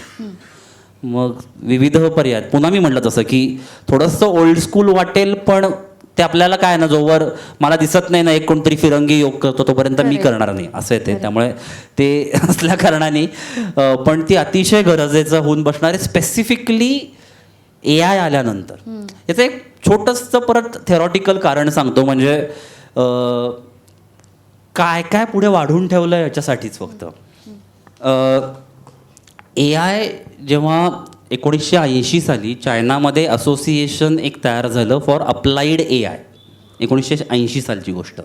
आणि त्याच्या आसपासच आय गेस 84 साली का 74 साली, पुन्हा साल कदाचित चुकत असेल, MIT USA मध्ये एक कॉन्फरन्स झाली की AIचा पुढे जाऊन वापर काय असेल. आणि यामध्ये जगभरातले सगळे जे काही तेव्हाचे कॉम्प्युटर इंजिनिअरिंगमधले एक्सपर्ट्स असतील किंवा AIमध्ये काम करणारी लोकं असतील, या सगळ्यांनी गटचर्चा वगैरे वगैरे ज्या घडल्या, तेव्हा तर त्यांचं प्रेडिक्शन होतं की जेव्हा AI येईल तेव्हा सगळ्यात पहिल्यांदा ब्लू कॉलर जॉब्स जे असतील ते मरतील. राईट, माझा पुढचा प्रश्न तोच होता हां, की तर जॉब जाणार का. हां त्याच्याकडे येतो. एक फक्त मी ह्याचा कॉन्टेक्स्ट थोडासा वेगळा आहे, परत मी योग आणि छंदशी जोडतोय हे की ह्या सगळ्यांचं पहिलं प्रेडिक्शन होतं की सगळ्यात पहिल्यांदा ब्लू कॉलर जॉब्स जातील, जे म्हणजे ठोकताळेवाले जॉब्स आहेत की आज हे करा, उद्या हे करा, ते करा. त्यानंतर व्हाईट कॉलर जॉब्स, जे कारकुनी म्हणूयात किंवा डेस्क जॉब ज्याला आपण म्हणतो, प्रोग्रॅमिंग असेल किंवा कोडिंग असेल, जे डेस्क जॉब म्हणून ओळखले जातात. आणि अगदीच म्हणजे शक्यच नाही की AIला कधीच हे शक्य नाही असं 78 आणि 84 या कालखंडात आणि त्याच्या पुढच्या जवळपास 2 दशकं सगळ्या जगभरातल्या AI करणाऱ्या आणि कॉम्प्युटर इंजिनिअरिंगमधल्या प्रवीण असणाऱ्या लोकांचं मत होतं की AIला हे कधीच जमणार नाही एखादा क्रिएटिव्ह जॉब करणं. हे जगभरातले सगळे म्हणतोय मी, फक्त भारत जग असं नाही, जगभरातले सगळ्या लोकांचं जवळपास 20-1 वर्ष हे म्हणणं होतं.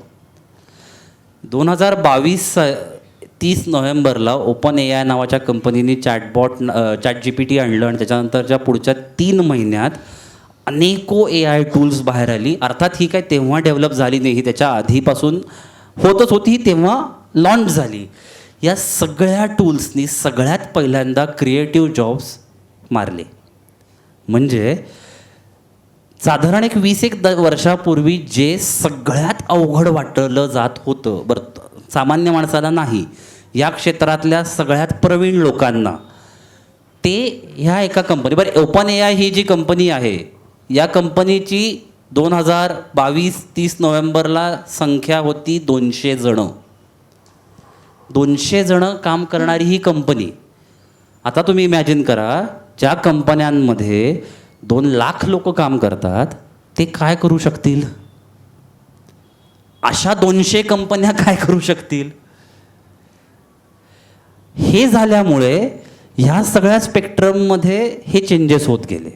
आता AIचंच ग्रोथ बघूयात, म्हणजे हे सगळं आत्ता AI किती मॅच्युअर झालं आहे ह्याचा एक थोडासा आढावा देतो.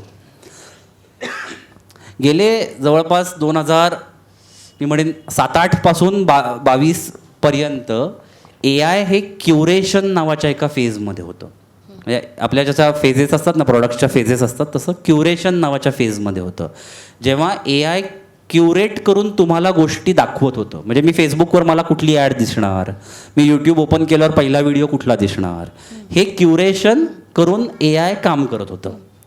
2022 नंतर आत्ता आपण जनरेशन या फेजमध्ये, GPT मधला जनरेटिव्ह आहे. जनरेटिव्ह सो ज्याच्यात मी सांगितलं की या कंपनीत हे नाव लोगो बनव, 14 सेकंदात लोगो बनतो.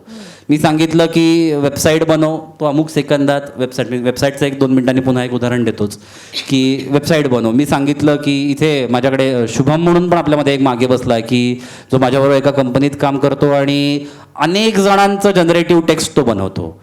थोड्या वेळाने प्रसाद म्हणून एक जण येईल ज्यांनी एका दिवसात 50 वेबसाईट्स GPT वापरून किंवा AI टूल्स वापरून बनवल्यात आणि त्या टूलने त्याचं कौतुक केलं, त्याला सर्टिफाय केलं आहे.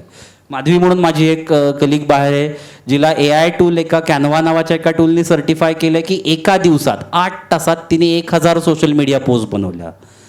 इमॅजिन करा काय वेगात हे घडतंय. आता हे जनरेशन आहे. आता ह्याच्या पुढची स्टेप जी पुन्हा 2 वर्षात 2025च्या आसपास येते, जी प्रेडिक्टिव्ह AI असणार आहे. म्हणजे AI प्रेडिक्ट करेल की आज काय घडेल माझ्या बाबतीत, मला हार्ट अटॅक आज येईल का नाही, कारण डेटा ऑलरेडी त्याच्याकडे माझ्या स्मार्टवॉचने जातोय. करेक्ट. आज एखादी गोष्ट मी करत असताना त्यात काय घडेल आणि मी काय चुकीन, त्यामुळे कुठल्या गोष्टीची काळजी घे. ही प्रेडिक्टिव्ह AI फेज आली की इमॅजिन करा अजून काय प्रमाणात आपलं आयुष्य बदलणार आहे. आणि हे परत 2 वर्ष, मी अजिबात फार पुढचं की म्हणजे अनेको शतकांनंतर हे घडणार आहे वगैरे असं काही नाही. 2 वर्ष तेही, आणि मी अतिशय कन्झर्वेटिव्हली सांगतोय. त्याच्या आधी काही काही घडायला लागेल, कारण प्रेडिक्टिव्ह गोष्टी आपण काही प्रमाणात दिसायला लागल्यात. म्हणजे गुगल मॅप्सचं उदाहरण देईन. तुम्ही गुगल मॅप्स लावलं आणि की इथून घरी जायचं आहे, ते तुम्हाला ऑलरेडी प्रेडिक्शन द्यायला लागलं की 40 मिनटं लागतील, आणि 96% गुगल मॅप्स बरोबर असतं. त्यात तुम्हाला हेही सांगतं की इकडनं गेलात तर तिथे गर्दी आहे, तिथनं जाऊ नका, इकडनं जा. त्या रोडनी गेलात तर इतका टोल आहे वगैरे, अनेक गोष्टी त्याच्यात आहेत. हे प्रेडिक्शन जे आहेत हे सगळ्याच बाबतीत आले तर इमॅजिन करा काय प्रमाणात गोष्टी परत बदलणार आहेत. सो जनरेटिव्हमध्ये आपण तिथून प्रेडिक्टिव्हला जाणार आहोत.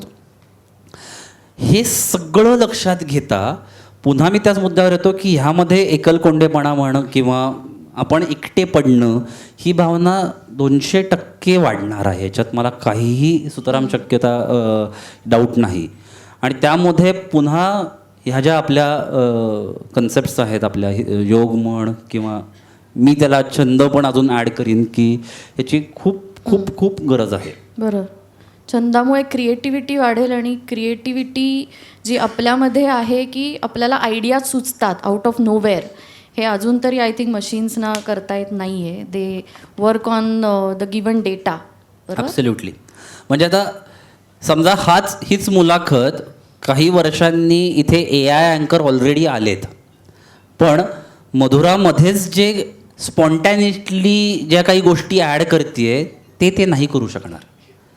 ती स्पॉन्टॅनिटी ही माणसातच लागते, अंतर्भूतच लागते, आणि त्यामुळे ती कधीच मरणार नाही. हुश्य सुटले. Thank you doctor. ओके. मला असं काळजी वाटायला लागली की काही वर्षांनी किंवा मे बी महिन्यांनी सुद्धा इतकं फास्ट हे बदलतं आहे की आर्टिफिशियल इंटेलिजन्स हा ह्युमन इंटेलिजन्स बनेल आणि आपणच रोबॉट्स बनू. म्हणजे मजा किंवा जोक म्हणून वाक्य खरंच खरं आहे, पण मी बिलकुल जोक नाही करत आहे. नाही, म्हणजे माझं थोडंसं पुन्हा वेगळं मत आहे त्याच्याबद्दल. ह्याचं एकमेव म्हणजे काही कारणं पुन्हा सांगतो. याला जन्म पुन्हा आपण दिला हे लक्षात ठेवायला हरकत. ह्याचा उदय आपणच केला आहे, ह्याचा प्रोग्रॅमिंग आपणच केलं आहे. मला काय आठवत आहे माहिती आहे डॉक्टर, सॉरी कट करते तुम्हाला, पण वामन परत न आला की जर तुम्ही वाचलं असेल. अतिशय Sorry. नाही, प्लीज तो खरंच इन्सिडन्स सगळ्यांसाठी फारच गरजेचा आहे की खरं त्याच कॉन्टेक्स्टमध्ये जर बघायचं झालं ना तर हे जर मी निर्माण केलं आहे, आता जर मी याच्या आहारी गेलो तर अर्थात ते सुपर पॉवर करणारच, पण मी त्याचा स्लेव आहे का ते माझं स्लेव आहे ह्या कॉन्टेक्स्टमध्ये हे आहे. करेक्ट. म्हणजे पुन्हा इंटरनेटचंच उदाहरण घेऊयात. मी मुद्दामून तिथे येतोय कारण ते आपल्या सगळ्यांना वापरलेली गोष्ट आहे आणि ते कदाचित रिलेट लवकर होईल. एखादी गोष्ट जर करायची असेल आज तर डोळेझाकपणे आपण नेटवर विश्वास ठेवतो. पुन्हा किती पथेटिक हे आयुष्य बघ हं. की एका हॉटेलमध्ये जायचं आहे आपल्याला, रात्री कार्यक्रम झाल्यावर जेवायला हॉटेलमध्ये जायचं आहे. तर मी आजकाल मित्राला फोन करून नाही विचारत, मी झोमॅटोला विचारतो किती वाईट आहोत आपण बघा. मला एका ठिकाणी फिरायला जायचं आहे तर मी मेक माय ट्रिपवरच्या रिव्ह्यूजवरती जो माणूस मला काळा का गोरा माहीत नाही त्याच्यावरती विश्वास ठेवतोय, पण माझ्या ओळखीतले जर कोणी तिथे जाऊन आले त्यांना मी फोन नाही करत. बरोबर. हा फरक झाला. मग हाच फरक जर माझ्या आयुष्यात पण व्हायला लागलाय की माझं काय म्हणूयात, विश्वास हा तसा थोडासा बोथट झालेला शब्द आहे, पण तो त्या टेक्नॉलॉजीवरती खूप जास्त आहे. पण मला मगाशी आपण जेव्हा ते दीप प्रज्वलन केलं तेव्हा एक सुचलेली गोष्ट, कदाचित खूप लहान असताना आणि बारीक असताना निवेदन खूप केलं असल्यामुळे असेल की आणि ती आत्ता तू म्हणतेस त्याच्यामध्ये पुन्हा कनेक्ट झालं की जसं एखादी ज्योत जर मला पेटवायची असेल, एखादी पणती लावायची असेल तर दुसरी पणती लावू शकते. एक दिवा दुसरा दिवा लावू शकतो. मी कितीही LED बल्ब लावले तर एक LED बल्ब दुसरा LED बल्ब नाही लावू शकत. राईट. तिथे माणूसच लागतो. येस. Hashtag being philosophical. आता ते व्हावं लागतं थोडंसं. बरोबर. पण माझा पॉईंट हा आहे की तिथे जर माणूस लागणारच आहे, त्याला मरण नाही, आणि फक्त कॉन्टेक्स्ट बदलतील, त्याचा जॉब रोल बदलेल आणि तितके आपण बरेच सहिष्णू आहोत या गोष्टींसाठी असं म्हणूयात. करेक्ट. मी इथे फक्त ऑडियन्सला आवाहन करते की तुम्हाला जर का काही प्रश्न विचारायचा असेल सरांना तर तुम्ही एका चिठ्ठीवरती लिहून जर पटकन 5 मिनिटात दिलात, आमचे व्हॉलेंटियर्स आहेत इथे, ते कलेक्ट करतील आणि आपण त्यातनं मे बी एक पेरेंट्सपैकी एक, स्टुडंट्सपैकी एक असं रिप्रेझेंटेटिव्ह आणि जे आत्तापर्यंत झाले नाही आहेत अशातला एखादा प्रश्न. चालेल डॉक्टर? अगदीच. मी तोवर म्हणजे पुन्हा एक 2-3 मी बाहेर पुस्तकं मुद्दामून खास करून ठेवली आहेत, त्याची फक्त थोडक्यात माहिती करून देतो. आणि उदय सरांनी जी रिक्वेस्ट केली त्याला मान देऊन ही बाहेर कुठलीही पुस्तक यातलं 250 रुपयाला आहे, पण उदय सरांच्या विनंतीला मान ठेवून आम्ही आज कुठलंही पुस्तक बाहेर फक्त 100 रुपयात तुम्हाला मिळेल. दिवाळी आणि दसरा आणि बऱ्याच गोष्टी येत आहेत, आपण लोकांना वेगवेगळे गिफ्ट देतो, त्यापेक्षा जरा ज्ञानाचं गिफ्ट दिलं तर कधीही बरं पडेल असं मला वाटतं.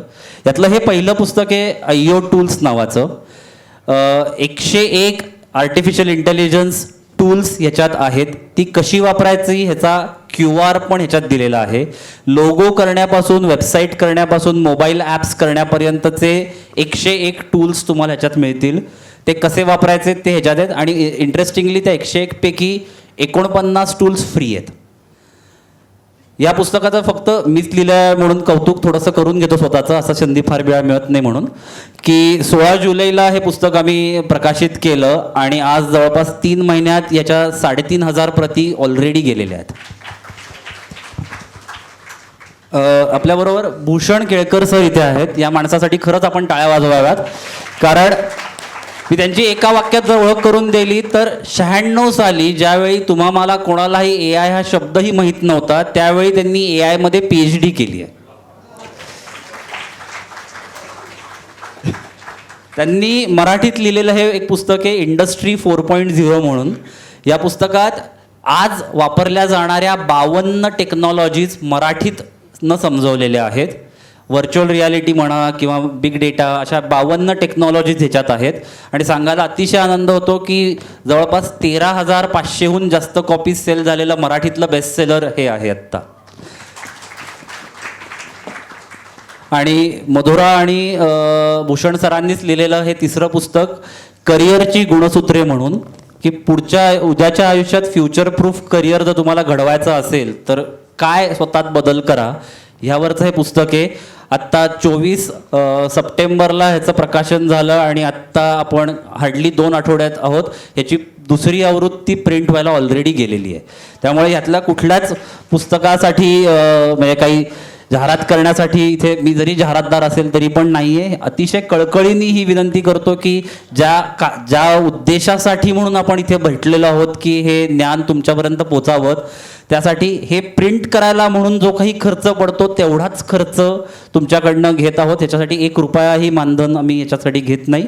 तर अनेक घरात ही पुस्तकं पोचावीत, अनेक घरांमध्ये हे सगळं पोचावं एवढ्याच पोटतिडकीनी तिथे आणली आहेत आणि त्याच्यासाठीच खरं तर हा कार्यक्रम आयोजन केलेला आहे. आपण पुढच्या प्रश्नाकडे घेऊयात. Correct. So just to add, आमचा तिघांचाही मोटिव्ह या पुस्तकांमागे हाच आहे की जास्तीत जास्त लोकांना आणि त्यातनं ज्यांना ॲक्च्युली इच्छा आहे काहीतरी करण्याची, जे मोटिवेटेड आहेत, जे खरंच कॉन्शियसली विचार करतायत त्यांच्या भविष्याचा, त्यांच्यापर्यंत हे पुस्तक पोचावं एवढीच आमची अपेक्षा आहे.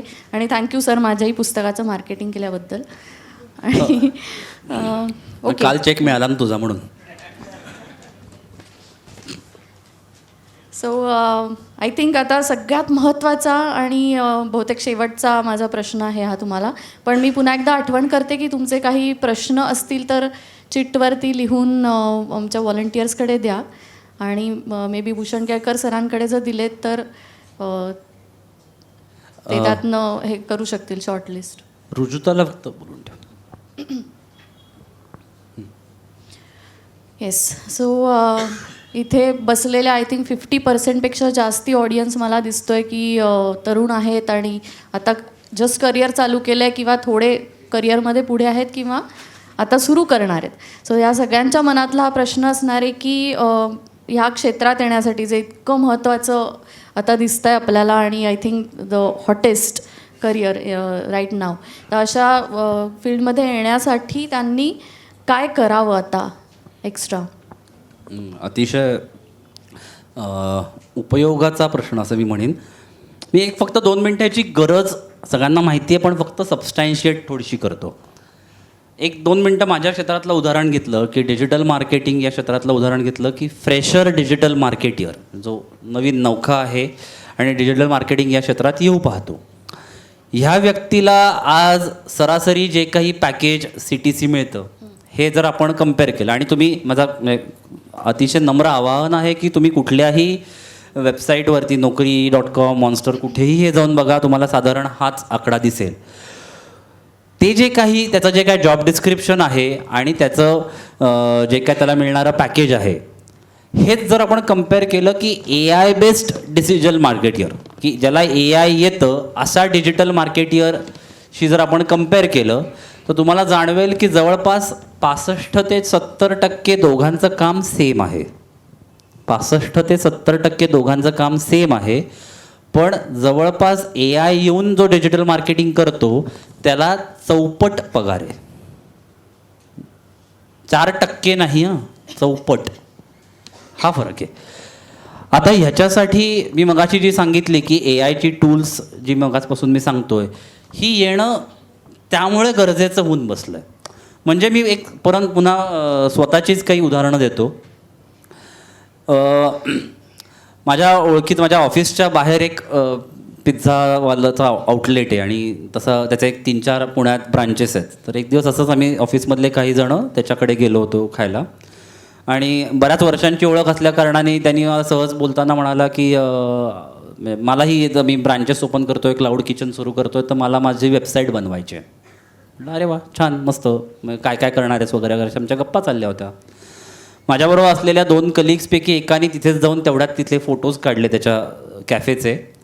माझं काहीतरी GPTवरती काही प्रॉम्प्ट्स चालू होते. मी तिथून पिझ्झा खाऊन माझं तिथे बिल यायच्या आत त्याची वेबसाईट रेडी होती. त्यांनी मला बिल द्यायच्याऐवजी मी त्याला इनवॉइस पाठवला. आज जगातली पहिली वेबसाईट 1991 साली जेव्हा आली त्याच्या आधी 14 डेव्हलपर्स 3 वर्ष झटून वेबसाईटवर काम करत होते. आज माझ्या ह्याच्यात बाकी बरेच रेकॉर्ड्स आहेत आणि खूप आहेत. माझ्या कंपनीमधला एकाचा रेकॉर्ड 14 सेकंद आहे. 14 सेकंद वेबसाईट करायची हे कळल्यापासून वेबसाईट होस्ट झाली म्हणजे दिसली 14 सेकंद. लोगोजसाठी अनेक टूल्स आलेली आहेत. त्याच्यानंतर ॲप्स जे सगळ्यात जास्त अवघड वाटत होतं मोबाईल ॲप्स बनवणं त्याच्यासाठी टूल्स आलेली आहेत. इथपासून ते तुम्ही सेक्टर इमॅजिन करा, मी तुम्हाला टूल्स सांगू शकेन इथपर्यंत ते झालेलं आहे. म्हणजे इंटिरियर डिझायनिंगपासून मी मध्ये परवा एका इंजिनिअरिंग कॉलेजमध्ये ह्याच्याबद्दल एक फॅकल्टी डेव्हलपमेंट सेशन घेत होतो की फॅकल्टीजनी ह्याचा वापर कसा करावा. तर तेव्हा तिथले एक प्रोफेसर मला म्हणाले की आणि फॉर्च्युनेटली किंवा अनफॉर्च्युनेटली ते AI आणि DS डेटा सायन्स या डिपार्टमेंटचे HOD होते. ते मला सांगत होते की ते कसं एक टूल वापरून त्यांचा रिसर्च रिपोर्ट लिहितात वगैरे वगैरे वगैरे. मी म्हटलं अहो सर, हे 3 वर्ष जुनं टूल आहे. ह्याच्या पुढचं एक टूल आलं आहे की जे वापरून तुम्हाला हेही करायची गरज नाही पडत. सो इंटिरियर डिझायनिंग मी म्हटलो, आर्किटेक्चर म्हणालो, प्लंबिंग सारख्या क्षेत्रात या सगळ्या ठिकाणी ही टूल्स आलेली आहेत. आता वापर करायचा का मागे राहायचं हे ज्याच्या त्याच्या हातात आहे. जर वापर करून तुम्ही त्या टूल्स आत्मसात केलीत, अर्थात आयुष्य ब्राईट आहे याचं हे सांगायला माझी काही गरज नाही. पण जर नाही केलं तर काय, आपण दरवेळी कुठल्याही टेक्नॉलॉजीपासून शाय अवे होणं किंवा इग्नोरंट राहणं किंवा डिनायल मोडमध्ये राहणं हे आपण कायमच करत आलो. एक पुन्हा थोडंसं तू ज्याला मगाशी फिलॉसॉफिकल म्हणाली तसंच थोडंसं जर एक एक्झाम्पल द्यायचं झालं तर आपण ट्रेकिंग करतो बघा सगळेजण. एखाद्या तुम्ही पर्वती चढलात किंवा सिंहगड चढलात, वर गेल्यावर चढून वरती पीकला पोचलो की एक छान हवा येत असते, खूप मस्त मस्त सगळं सौंदर्य असतं आणि खूप भारी वाटतं आपल्याला. तसं AI आत्ता आहे. तुम्ही त्या पॉईंटला आत्ता सगळं छान छान छान छान मस्त मस्त दिसतंय.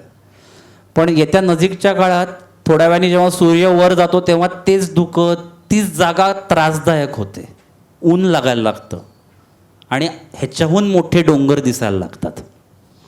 तसाच मेटावर्स नावाचा एक अजून मोठा डोंगर येत्या काही काळात येणार आहे.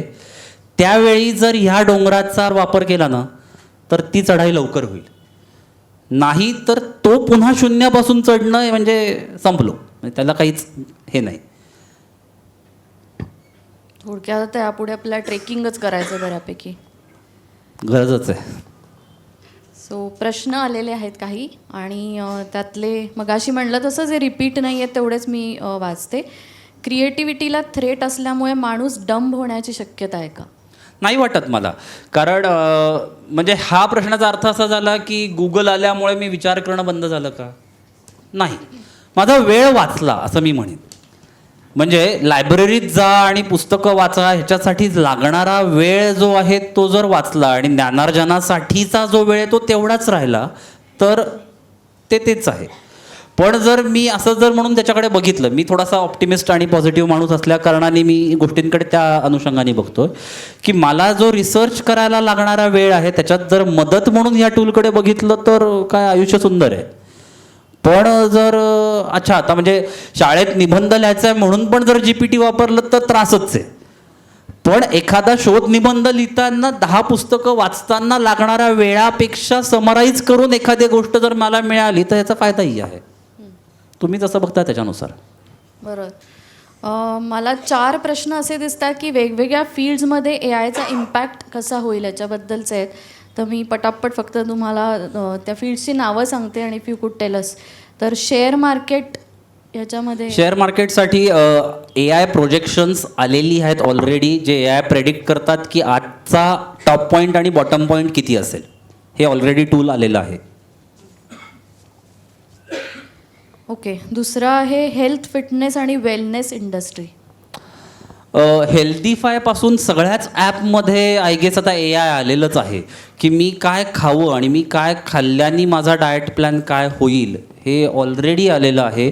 आणि त्याच्याचबरोबर स्पेसिफिकली हेल्थकेअर जर बघितलं तर हेल्थकेअरमध्ये तर एनॉर्मस अपॉर्च्युनिटीज आहेत AIच आलेला की ज्याला प्रेडिक्टिव्ह AI फेजमध्ये आज जर माझी लाईफस्टाईल अशी आहे तर मी कुठल्या डिसिजेससाठी प्रोन आहे आणि त्या डिसिजेससाठी मी आज काय काळजी घेऊ असे टूल्स ऑलरेडी दिसायला लागलेत. मी आत्ताच ब्रिटिश एका कंपनीबरोबर काम करतो आहे की जिथे फेशियल रिकग्निशनवरनं तुमचा आजार काय आहे हे प्रेडिक्ट आम्ही करतो आहे. तर हे ऑलरेडी अवेलेबल आहेत आणि ही आजची आहेत. म्हणजे मी हे ह्यातलं कुठलंच उद्या येईल असं म्हणतच नाही, हे आहे आज. जस्ट दॅट की तुमच्यापर्यंत 1-2 दिवसांनी पोचेल किंवा 2 महिन्यांनी पोचेल, पण हे आहे ऑलरेडी. ओके. सांस्कृतिक किंवा कल्चरलमध्ये मी एक इंटरेस्टिंग गोष्ट आत्ताच काही दिवसांपूर्वी वाचली की ज्या संपत चाललेल्या भाषा आहेत त्या ए आय आता वाचून समजून घेण्याचा प्रयत्न करतो. ज्या लिपी आपल्या संपल्यात की ए आय थ्रू त्या प्रेडिक्ट करून त्या लिपी जाणून घेण्याचा प्रयत्न केला जातो आहे. अनफॉर्च्युनेटली नृत्य संगीत ह्यामध्ये ए आयचा वापर सध्या म्हणजे मला म्युझिक जनरेट करता येतं आजकाल. मी 3 इन्स्ट्रुमेंट सांगितले की मला ढोल हवा आहे, मला पेटी हवी आहे आणि मला सॅक्सोफोन हवा आहे. हे 3 वापरून मला भजनाचा ट्रॅक हवा आहे, तर ते टूल जनरेट करेल. चांगलं वाईट हे इरिस्पेक्टिव्ह आहे, कारण ते सब्जेक्टिव्ह आहे. मला पिवळा आवडतो, तुम्हाला पिवळा आवडत नाही, चांगलं वाईट त्याच्यात मी पडत नाही, सब्जेक्टिव्ह आहे. पण हे जनरेट करणारे टूल्स आहेत. आता ज्याला ते उत्तम वापरता येतं किंवा ज्याला त्यातली जाण चांगली आहे तो त्याचा वापर अतिशय उत्तमरित्या करू शकतो. ज्या परफॉर्मिंग आर्ट्स आहेत म्हणजे अभिनय किंवा नृत्य, अनफॉर्च्युनेटली त्याच्यात उद्या ए आय पॉपअप होऊन काही करू शकत नाही. पण त्याच्यासाठी ऑगमेंटेड रियालिटी नावाची अजून एक वेगळी टेक्नॉलॉजी आहे. त्याच्यात 10 गोष्टी होऊ शकतात जिथे पुन्हा ए आय बॅकटअप येऊ शकतं. सो तुम्ही ह्याचं मी मगाशी जे फक्त नाव सांगितलं, मेटावर्स नावाचा एक मोठा राक्षस जो येऊ पाहतोय आपल्याकडे, त्यामध्ये हे सहज शक्य आहे. बाकी म्हणजे हे आय गेस झालं रायटिंग, म्हणजे कविता लिहिण्यापासून ते एक इंटरेस्टिंग केस म्हणजे आता एकदम आठवली तू बोलता बोलता की 14 फेब्रुवारी 2023ला ChatGPTचा सगळ्यात जास्त वापर झाला. 14 फेब्रुवारी खूप मोठा सण असतो, तुम्हाला कदाचित माहीत नसेल. आणि इतका झाला की त्याच्यावरती जवळपास, मला मी परत नाव विसरतोय, की भारतातलीच एक मुलगी होती की जिला 80 लेटर्स आली आणि त्या 80 पैकी तिने सांगितलेला आकडा होता की 51 सेम होती. आता तुम्ही जर प्रॉम्प्ट नीट नाही दिला तर ए आय काहीच करू शकत नाही. म्हणून तिथे पण ए आय वापरता आलंच पाहिजे. मुलांनो, प्रॉम्प्ट इंजिनिअरिंग शिका. अतिशय गरजेचं आहे. बरोबर. आणि लास्ट फील्ड आहे शिक्षण क्षेत्र. शिक्षण क्षेत्रात तर आमूलाग्र गरज आहे याची. आणि मी भूषण सरांचंच एक वाक्य चोरतो की त्यांनी त्यांच्या एका टेडेक्समध्ये वापरलेलं एक वाक्य होतं की उद्याच्या काळात विद्यार्थी हे जर गुगल मायनस म्हणूयात थोडंसं जमिनीवर राहायला जर लागले आणि शिक्षक जर गुगल प्लस प्लस झाले तर त्याला अर्थ आहे. जो शिकवतोय त्याला जर समोरच्याला माहीत नाही अशी गोष्ट जर मी देत असीनाच काही, मग रिगार्डलेस ऑफ वय, कारण आजकाल मी अनेक MBA कॉलेजमध्ये शिकवतो तेव्हा वय हा आता क्रायटेरिया विद्यार्थ्यांसाठी राहिलेला नाही आहे. कारण मी आत्ता म्हणजे एका कॉलेजबरोबर जिथे असोसिएट आहे तिथे खोटं वाटेल पण एक 23 वर्षाचा इंजिनिअरिंग ड्रॉपआउट पण MBAला शिकवतो. 23 वर्षाचा इंजिनिअरिंग ड्रॉपआउट जो ग्रॅज्युएट नाही हाही प्रोफेसर आहे, कारण he has those skills. As against 40 वर्ष मी शिकवतोय अशा माणसाकडे कदाचित त्या स्किल्स आहेत का नाही डाऊटफुल आहे. माझा मुद्दा असा आहे की समोर बसलेला जो वर्ग आहे, समोर बसलेल्या जी माणसं आहेत ही त्या गोष्टी आज नेटवरनं जर सहज मिळवू शकत असतील तर तुमची गरज काय. ही जर जाण ठेवून त्या शिक्षकांनी स्वतःला पुन्हा अपडेट आणि अपग्रेड केलं आणि तो गुगल प्लस प्लस या लेवलला जर गेला आणि विद्यार्थी थोडेसे गुगल मायनस मायनस झाले तर ती खूप इंटरेस्टिंग गरज आहे. कारण ती जी व्यक्ती तिथे आहे शिकवणारी ही खूप महत्त्वाची आहे. कारण कदाचित नॉलेजपेक्षा त्याचे एक्सपिरियन्स येतात ना, बरं, ते पुन्हा टूल्सनी नाही येणार, गुगलवर नाही येणार. बरोबर. पर्सनल एक्सपिरियन्सेस हे खूप मॅटर करतात. म्हणून मग ते जे म्हणलं जसं की विद्यार्थी गुगल मायनस मायनस आणि शिक्षक गुगल प्लस प्लस, तर ती दरी नक्कीच राहील. मी थोडंसं अपेंड करते की सर म्हणतात विद्यार्थ्यांनी ChatGPT मायनस मायनस व्हायला पाहिजे. माफी. ओके. आणि एक लास्ट फील्ड आहे ते म्हणजे लॉ. लॉमध्ये पण माझ्या अंदाजाने मी टूलचं नाव विसरतोय पण सुपेस आलेलं आहे जिथे तुमचे सगळे सुप्रीम कोर्टाचे डिसिजन्सचा AI बेस्ड गोष्टींवरनं फास्ट ट्रॅक डिसिजन मेकिंगसाठी फायदा होईल. आणि आता आय गेस आपल्या गृहमंत्र्यांनी जे सांगितलं की येत्या नजीकच्या काळात ज्या सगळ्या आपल्या डिजिटल पोलीस चौक्या आणि डिजिटल लॉ मेकिंग होणार आहे त्यामध्ये हे खूप मोठं काम करू शकेल. तर सुपेस हे ऑलरेडी आलेलं टूल म्हणा, प्लॅटफॉर्म म्हणा, पण ते ऑलरेडी आलं आहे आणि भारतात आलं आहे. मी पुन्हा शक्यतो तुम्ही बघितलं असेल तर आजच्या सगळ्या ह्याच्यात मी शक्यतो प्रयत्न करतो की कुठलंही पाश्चात्य उदाहरण न द्यायचं, कारण हे आहे इथे याचा आपल्यालाच थोडासा का होईना काकणभर अभिमान ठेवूयात आणि भारतही या सगळ्या प्लॅटफॉर्मवर फार पुढे आहे ह्याच्यात थोडीशी जाण ठेवूया. येस, म्हणजे मला वाटतं इंडियन AI ॲप्स किंवा हे सुद्धा आता यायला लागलेलं आहे ॲब्सोल्युटली. सॉफ्टवेअर्स. ओके, पुढचे जे 3 प्रश्न आहेत त्या तिन्हीला मी एकत्र करून आत्ता आपण जे बोललो तेच ट्विस्ट करून विचारणार आहे तुम्हाला की तुम्ही ॲज अ युजर आपण काय काय करू शकतो हे सांगितलं, पण ही जी टूल्स आहेत ती जर का डेव्हलप करायची असतील आणि त्याच्यावरती बेस जॉब मिळवायचा असेल तर एकतर जॉब कुठल्या प्रकारचे असतील यांच्यासाठी आणि त्यासाठी त्यांनी आणि इवन नॉन टेक्निकल फील्ड्समधल्या मुलांनी काय करायला पाहिजे, काय शिकायला पाहिजे किंवा. मी दुसऱ्याचं उत्तर आधी देतो, कारण मी आयुष्यात कॉम्प्युटर इंजिनिअरिंग केलेलं नाही. मी इलेक्ट्रिकल इंजिनियर आहे. मला एकही कॉम्प्युटर लँग्वेज येत नाही. हे असूनही मी आज जवळपास 1,500 वेबसाईट्स केलेल्या आहेत. त्याच्यासाठी काहीही लागत नाही, लॉजिक लागतं. आता ते लॉजिक शिकता येतं का, त्याच्यासाठी काही वैद्यनाथ पिता येतं का तर मला माहीत नाही, पण लॉजिक ही कॉमन गोष्ट आहे. आता अगदीच नावच घ्यायची झाली तर आर प्रोग्रॅमिंग आणि पायथन या 2 गोष्टी या अतिशय गरजेच्या झाल्यात. आता किती गरजेच्या ह्याचं एक साधं उदाहरण देतो. पुन्हा भारत सरकार CBSEनी ह्या वर्षीच्या 6वी आणि 11वीमध्ये या दोन्ही कोर्सेसचा अंतर्भाव झालेला आहे. आपल्याकडे माझ्या अंदाजे 6वीला पायथन आणि 11वीला आर का उलटं हे ऑलरेडी आलेलं आहे. आता इथे बसलेले सगळेजण नक्कीच 6वी आणि 11वी पास आहेत, तर तुम्ही हे अतिशय इझिली शिकू शकता. आणि कोर्सेरापासून स्वयंपासून या सगळ्या प्लॅटफॉर्म्सवर आर आणि पायथनचे कोर्सेस अतिशय कमी पैशात आणि कदाचित फ्रीमध्येही अवेलेबल आहेत. तर ते आवर्जून करावेत. ते केल्याने मुळात जो एक लॉजिक नावाचा जो बेस आहे AIच्या प्रोग्रॅमिंगसाठी तो गरजेचा आहे आणि तो तुम्ही नक्कीच शिकावात. एक, जर तुम्हाला AI प्रोग्रॅमिंगमध्ये जायचं असेल तर. पण मगाचपासून मी जी काही टूल्सची तुम्हाला उदाहरणं देतो आणि नावं सांगतोय, ह्या टूल्स वापरण्यासाठी तुम्हाला कुठलंच टेक्निकल नॉलेज असण्याची काही गरज नाही. एक्झाम्पल, तुम्हाला व्हॉट्सॲप शिकावं लागलं का, गुगल पे शिकावं लागलं का, पण आपण सर्रास वापरतो ना. आणि ह्याच्याहून सोपं असलेलं एक्सेल मात्र तुम्हाला शिकायला लागलं. ही ती दरी आहे. युजर इंटरफेस या टूल्सचा इतका कमाल आहे की तुम्हाला काहीही गरज नाही प्रोग्रॅमिंग शिकण्याची. जर तुम्हाला AI प्रोग्रॅमिंग म्हणजे मला कोडिंगमध्ये जायचं नसेल तर तुम्ही तुमच्या क्षेत्रातले AI टूल्स प्रॅक्टिसनी अतिशय लवकर आत्मसात करू शकता, रिगार्डलेस ऑफ तुमचं टेक्निकल नॉलेज आणि पुन्हा रिगार्डलेस ऑफ तुमचं कॉम्प्युटर नॉलेज. ही तितकी सोपी टूल्स आहेत आणि उगाच सांगायचं म्हणून नाही, ती जवळपास एक अतिशय अभिमानाने सांगतोय की 5,000 टूल्स स्वतः वापरून सांगतोय की काहीही अवघड नाहीत. माझी आई यातले 3 टूल्स वापरते आता. ओके, आणि आणखी ॲडिशनल स्किल्स आणि ह्याच्याबद्दल माहिती हवी असेल तर आमचं करिअरची गुणसूत्र पुस्तक घ्या. अगदीच.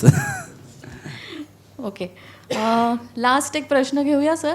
म्हणजे ॲक्च्युली हे 3 आहेत आणि ते परत मी एक करते त्याला की इथे लोक बरेच काळजीत पडलेले दिसतात मला या प्रश्नांवरनं. तर प्रिव्हेन्शन ऑफ AI करायला पाहिजे का आणि भारत सरकारने ते लवकर करायला पाहिजे का किंवा त्याच्यात काय करायला पाहिजे आणि AIचे डेंजर्स याच्याबद्दल.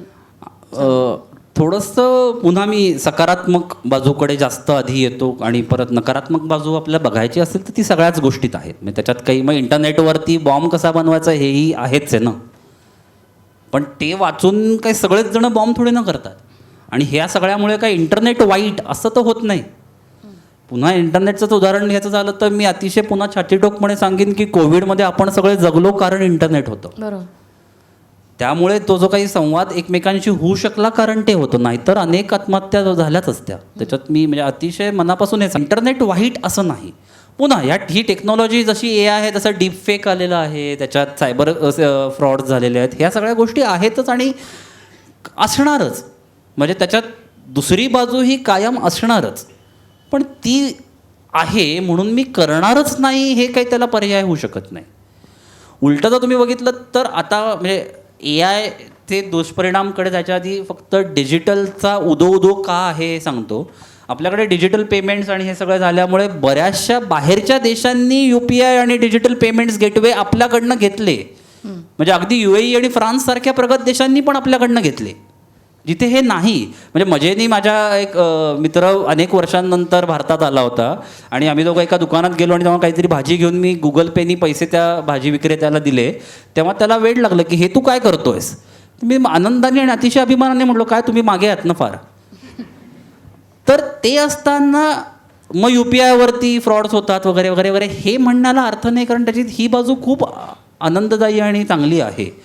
डीप फेक आहे, ह्या सगळ्या गोष्टींची प्रिव्हेन्शनपेक्षा अवेअरनेसची गरज आहे, हे परत मी स्ट्रेस करीन. जर मला कळालं की हे काय आहे आणि जर मला हे कळालं की ह्यामुळे काय होऊ शकतं तर अर्थात प्रिव्हेंट करायची गरज पडणार नाही. आणि पुन्हा सांगतो, तुम्ही मी किंवा कुठलंच सरकार हे थांबवू शकत नाही. हे आलेलं आहे आणि हे वाढणार आहे. ह्याच्यात मी सांगितलं आणि थांबलो असं होऊ शकत नाही, कारण हे त्याच्या पार पले गेलेलं आहे ऑलरेडी. आता फक्त शिका आणि त्याच्या बाबतीत अवेअर व्हा. एकमेकांना अशा अनेक कार्यक्रमांमध्ये या बाबतीची गोष्ट तुम्ही पोचवा. आणि मगाशी पुन्हा मी ते ज्योतीचं उदाहरण म्हणून दिलं की ही जर ज्योत पेटली आहे याबद्दल, तर तुम्ही अजून 10 लोकांपर्यंत हे पोचवा. तर तो अवेअरनेस जास्तीत जास्त लोकांपर्यंत होईल आणि यातनं काही बरं घडू शकेल. दुसरा त्यातला तुझा जो भाग होता की भारत सरकार ह्याच्यात काय करतं, तर अगदीच रिसेंट आय गेस 3-4 महिन्यांपूर्वीचीच गोष्ट, जेव्हा आपले पंतप्रधान अमेरिकेत होते तर तेव्हा AI म्हणजे अमेरिका आणि इंडिया असा त्यांनी उल्लेख करून किती जास्त प्रमाणात आपण ह्याच्यात इन्व्हेस्टेड आहोत आणि किती जास्त प्रमाणात ह्या सगळ्या गोष्टी येत आहेत. भारत सरकारचे एक 2-3 गोष्टी ज्या भारतात घडत आहेत म्हणून सांगतो. ब्लॉकचेन नावाची एक इंटरेस्टिंग टेक्नॉलॉजी आहे ज्याच्यात पुन्हा AIचा अंतर्भाव आहे. तेलंगणा सरकारमध्ये अमरावती नावाचं एक शहर वसलं जातं आहे. जर महाराष्ट्रातलं नाही, तेलंगणामध्ये जे अमरावती वसलं जातं आहे, ह्या शहराचे लँड रेकॉर्ड्स ऑलरेडी ब्लॉकचेनवर आहेत. तिथे जर तुम्हाला 7/12 घ्यायचा असेल तर जिओ मॅपिंगनी QR कोड जनरेट होऊन तो तुम्हाला मिळतो, जो ब्लॉकचेन बेस्ड आहे. हे आपल्या इथे आहे, पलीकडे नाही कुठे. आपल्या सगळ्यांचे जे ITR जे प्रीफिल्ड येत आहेत तिथेही ही टेक्नॉलॉजी आहे. सगळ्यांचे जर तुम्ही बघितले तर यावर्षी इन्कम टॅक्स भरले असतील तर प्रीफिल्ड यायला लागलेत. आता आपण काही वर्षांपूर्वी आधार पॅन एकमेकांना जे जोडलेत त्याचं हे फलित झालं आहे.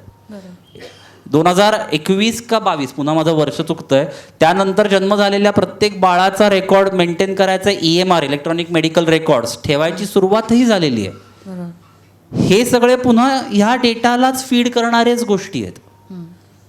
सो आपल्या इथे मी अतिशय आनंदाने परत सांगतो की ह्या बऱ्याच गोष्टी सुरू झाल्यात ज्याच्यात ह्या गोष्टींचा वापर आहे. #AI for all आहेच आहे. AI for all ही गव्हर्नमेंटची स्कीम सगळ्यांसाठी आहेच आहे आणि खरंच ती गरज आहे की आपल्या इथल्या सगळ्यांनी AI बद्दल जाणून घ्यायची. Correct.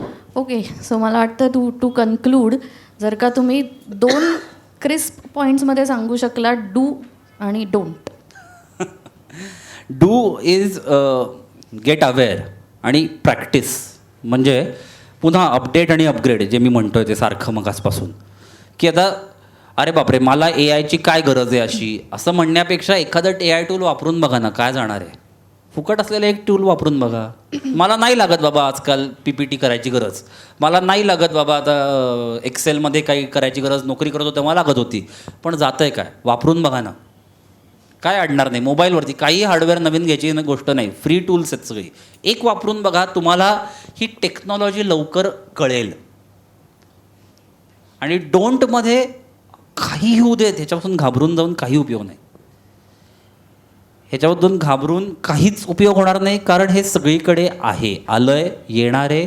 Be ready for it, embrace your self असं मी म्हणेन. Okay so please. बँगलोरमध्ये एका कंपनीने AI बेस बॉटला CEO म्हणून अपॉइंट केलंय भारतात. गेल्या 7 महिन्यांपासून हे चालू आहे भारतात. मी पुन्हा बाहेरचं एक एक्झाम, बँगलोरमधली कंपनी AI बेस. आता का केलं? कारण मला प्रेज्युडाईज बेस्ड डिसिजन्स नको होते, पूर्वग्रह दूषित डिसिजन मेकिंग त्या कंपनीला नको होते. आणि उत्तम चालली ती कंपनी, ती लवकरच युनिकॉर्न होईल या वाटेवर आहे. म्हणजे $100 मिलियन त्यांचा टर्नओव्हरच्या पुढे जाईल या वाटेवर ती कंपनी आहे. सॉरी, नाही येणार. कारण सांगतो, रिसेशन येणार नाही. कारण उलटं तिथे होईल की कदाचित प्रमोशन्स म्हणा किंवा ज्या काही डिसिजन्स घेतल्या जातात ह्या रॅशनली घेतले जातील, रादर दॅन मला हा माणूस आवडतो किंवा चमचेगिरी नावाचा जो जे गालबोट लागलं आहे त्याच्यापेक्षा रॅशनली गोष्टी त्या कंपनीत होतील आणि तशासारख्या कंपन्यांमध्ये होतील. त्यामुळे आय डोंट थिंक, मी अतिशय ऑप्टिमिस्ट आहे या बाबतीत. अजून काही प्रश्न आहे? क्रिप्टो हा अतिशय छोटासा भाग आहे यातला. आणि जसं मी परत क्रिप्टो केलं पाहिजे नाही केलं पाहिजे कम्प्लिटली वेगळा विषय होईल. तो येईल ना VFXमध्ये. आता तर कितीतरी पिक्चर्स, म्हणजे आता डिस्नेसारख्या स्टुडिओजनी एक पिक्चर बनवण्याच्या ऐवजी मी आता 5 पिक्चर्स बनवतो आणि AB टेस्टिंगनी कुठला चांगला वाटतो तो रिलीज करतो. या स्पेक्ट्रममध्ये हे तयार झाले आणि झालेत, म्हणजे हे बनवायला लागलेत ऑलरेडी. ओके मला मी आहे निवांत इथेच, मला काहीच प्रॉब्लेम नाही. तुमची वाढती भूक चेहऱ्यावर दिसायला लागली आहे म्हणून थांबायचं असेल तर थांबू, मी नंतर येऊन भेटलात तरी चालेल.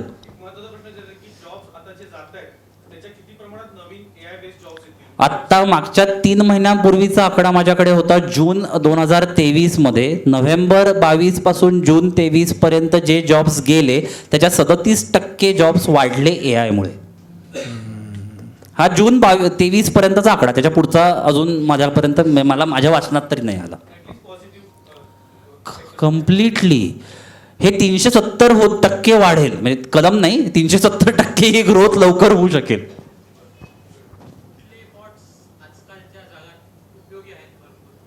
परत इंडस्ट्री निहाय हे वेगवेगळे आहेत की म्हणजे असं एकच कुठला तरी, म्हणजे आता मी मगाशी मजेनी म्हटलं तसं की डेटिंग ॲप्सपासून ते गेमिंगपर्यंत अनेक सेक्टर्समध्ये बॉट्स आहेत. तो एकच बॉट कुठेतरी छान असं नाही म्हणता येणार.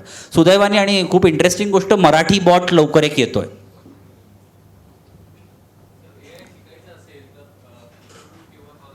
काही गरज नाही, R आणि पायथन शिका, मोर दॅन सफिशियंट. आणि असे काही कोर्सेस पण आहेत का AI मध्ये? परत मी सांगतो की पुन्हा तुम्हाला AI प्रोग्रॅमिंग करायची खरंच आता गरज नाही आहे, किंवा डेटा सायन्स? डेटा सायन्सची आहे, पण पुन्हा त्याच्यातच जातो मी. पुन्हा म्हणजे मी की हे बघा, एखादं गोष्ट बनवायची आहे तुम्हाला, एखादं चॅटबॉट बनवायचं आहे, त्यासाठी कोडर्स लागतील, त्याच्यासाठी प्रोग्रॅमर्स लागतील. ते तुम्हाला व्हायचं असेल तर हे R, पायथन, डेटा सायन्स याची गरज आहेच आहे. पण मी जो व्यवसाय करतोय त्याच्यात AIचा अंतर्भाव करायचा असेल तर AI टूल्स अमाप प्रमाणात अवेलेबल आहेत. तुम्ही कुठे आहात त्याच्यावरनं ठरवा.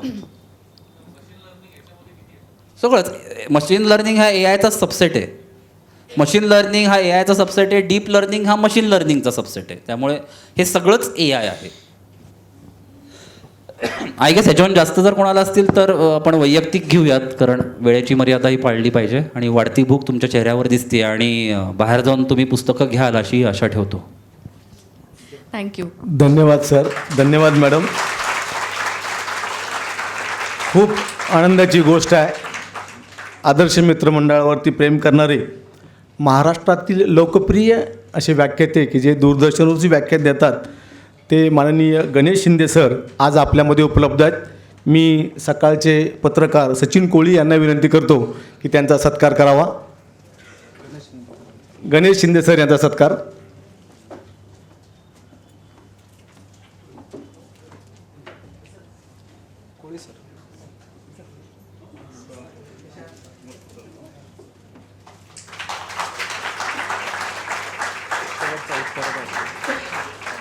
यानंतर मी शिंदे सरांना विनंती करतो की आमचे विद्यार्थी वर्ग या ठिकाणी खूप उपलब्ध आहेत. काही ज्येष्ठ नागरिक या ठिकाणी आहेत तर कृपया त्यांच्याशी संपर्क साधावा. शिंदे सर. मी मुद्दाम ऐकायला आलतो. मला उदयजींनी सांगितलं की अशा एका विषयावरती हे सेशन होणार आहे आणि म्हणून मी खास ऐकायला आलो. मी खूप भारावून गेलो खरं तर. ह्या सगळ्या गोष्टी ग्रामीण भागातल्या विद्यार्थ्यांपर्यंत पोहोचायला हव्यात असं मला वारंवार वाटतं. कारण मी काल परवाच अनेकदा वाचून झालं आहे, पण मी त्या पुस्तकाच्या प्रेमात आहे, नेमाडेंनी लिहिलेलं हिंदू.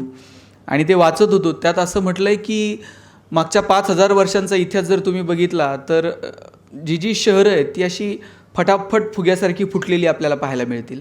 आणि त्याचं कारण हे असं आहे की ती एका चेनवर आधारित आहे. त्यातला एक जरी भाग बंद पडला की ती शहरं सगळी फटाफट फुटून जातात. आणि कलाम साहेबांनी सांगितलं जर तुम्हाला खेडी डेव्हलप करायची असतील तर तुम्हाला त्यांनी एक पुरा नावाचं एक मॉड्यूल सांगितलं होतं, providing urban amenities to rural area. त्यात मग तुमची सोशल कनेक्टिव्हिटी, डिजिटल कनेक्टिव्हिटी आणि नॉलेज कनेक्टिव्हिटी आणि स्पिरिच्युअल कनेक्टिव्हिटी हे काही कन्सेप्ट सांगितले होते. आता AIचा वापर जर निबंध लिहायला शाळेतली पोरं करत असतील तर त्याचं भविष्य काय आहे हे चाचपडून बघावं लागेल. 14 फेब्रुवारीला प्रेम कविता लिहायला जर ChatGPT वगैरे वापरलं जात असेल तर मग मात्र काही मर्यादा या सगळ्या गोष्टींना येतील. परंतु तंत्रज्ञान हे स्वीकारावं लागेल. सरांनी जसं सांगितलं ह्याला पर्याय नाही. आता ते आलं आहे ते तुम्ही नाकारू शकत नाही. फक्त ते कुठे, कधी, कशा कारणांसाठी वापरायचं याच्यासाठी मात्र मानवी मन, मेंदू, बुद्धी याचा वापर राहावा भविष्यात. नाहीतर ते पण परत AIवरती येऊ नये म्हणजे मिळवलं. याचा वापर कसा करायचा हे ठरवावं लागेल. ॲलॉन मस्क आपण सगळेजण बघतोय. परवाच एक भाषण ऐकत होतो. 2050पर्यंत ॲलॉन मस्क सांगतायत की रॉकेटनं प्रवास करू, लॉन्च करतायत, आता लँड करू, रस्ते असे तयार करू की गाड्या धावतील आणि बॅटरी चार्ज होईल, घरं अशी तयार करू की दगडविटांच्या भिंती नसतील तर सोलर पॅनलच्या असतील, घर स्वतःची एनर्जी स्वतः क्रिएट करेल. आणि या जगाबरोबर आपल्याला धावावं लागेल. म्हणजे ते एकीकडे म्हणतायत की आमचं घरच एनर्जी क्रिएट करेल आणि अजूनही आमच्याकडे चाललं आहे खेड्यापाड्यात आकडा कुठून टाकायचा, वायर कुठून घालायची, आकडा पकडल्यावर फोन कुणाला करायचा. म्हणजे ह्या जगाच्या स्पर्धेसोबत आपल्याला बदलावं लागेल. आणि निसर्गाचा नियम आहे, जे बदलत आले ते टिकले. आता तुमच्या गळ्यात निकॉनचा कॅमेरा दिसतोय. एक काळ कोडॅकचा होता. ते रोल बिल काय गंमत होती. नवरा नवरीनं हार घालायला आणि याचा रोल संपायला एक वेळ यायची. आणि 6-6 महिने लग्नाचे अल्बम मिळत नव्हते. फोन दिलाय, कोणत्या नदीवर जात होतं कुणाच ठाऊक. पण आता ते डिजिटल टेक्नॉलॉजी नाही स्वीकारली. कोडॅक आज बाजारात नाही आहे. आपल्या पिढीनं साहेब सगळ्यांनी पहिले फोन नोकियाचे घेतलेले आहेत. 3310, 1100, 6100, 3015. आता नोकिया नाही आहे. अँड्रॉइड टेक्नॉलॉजी नाही स्वीकारली नोकियानं.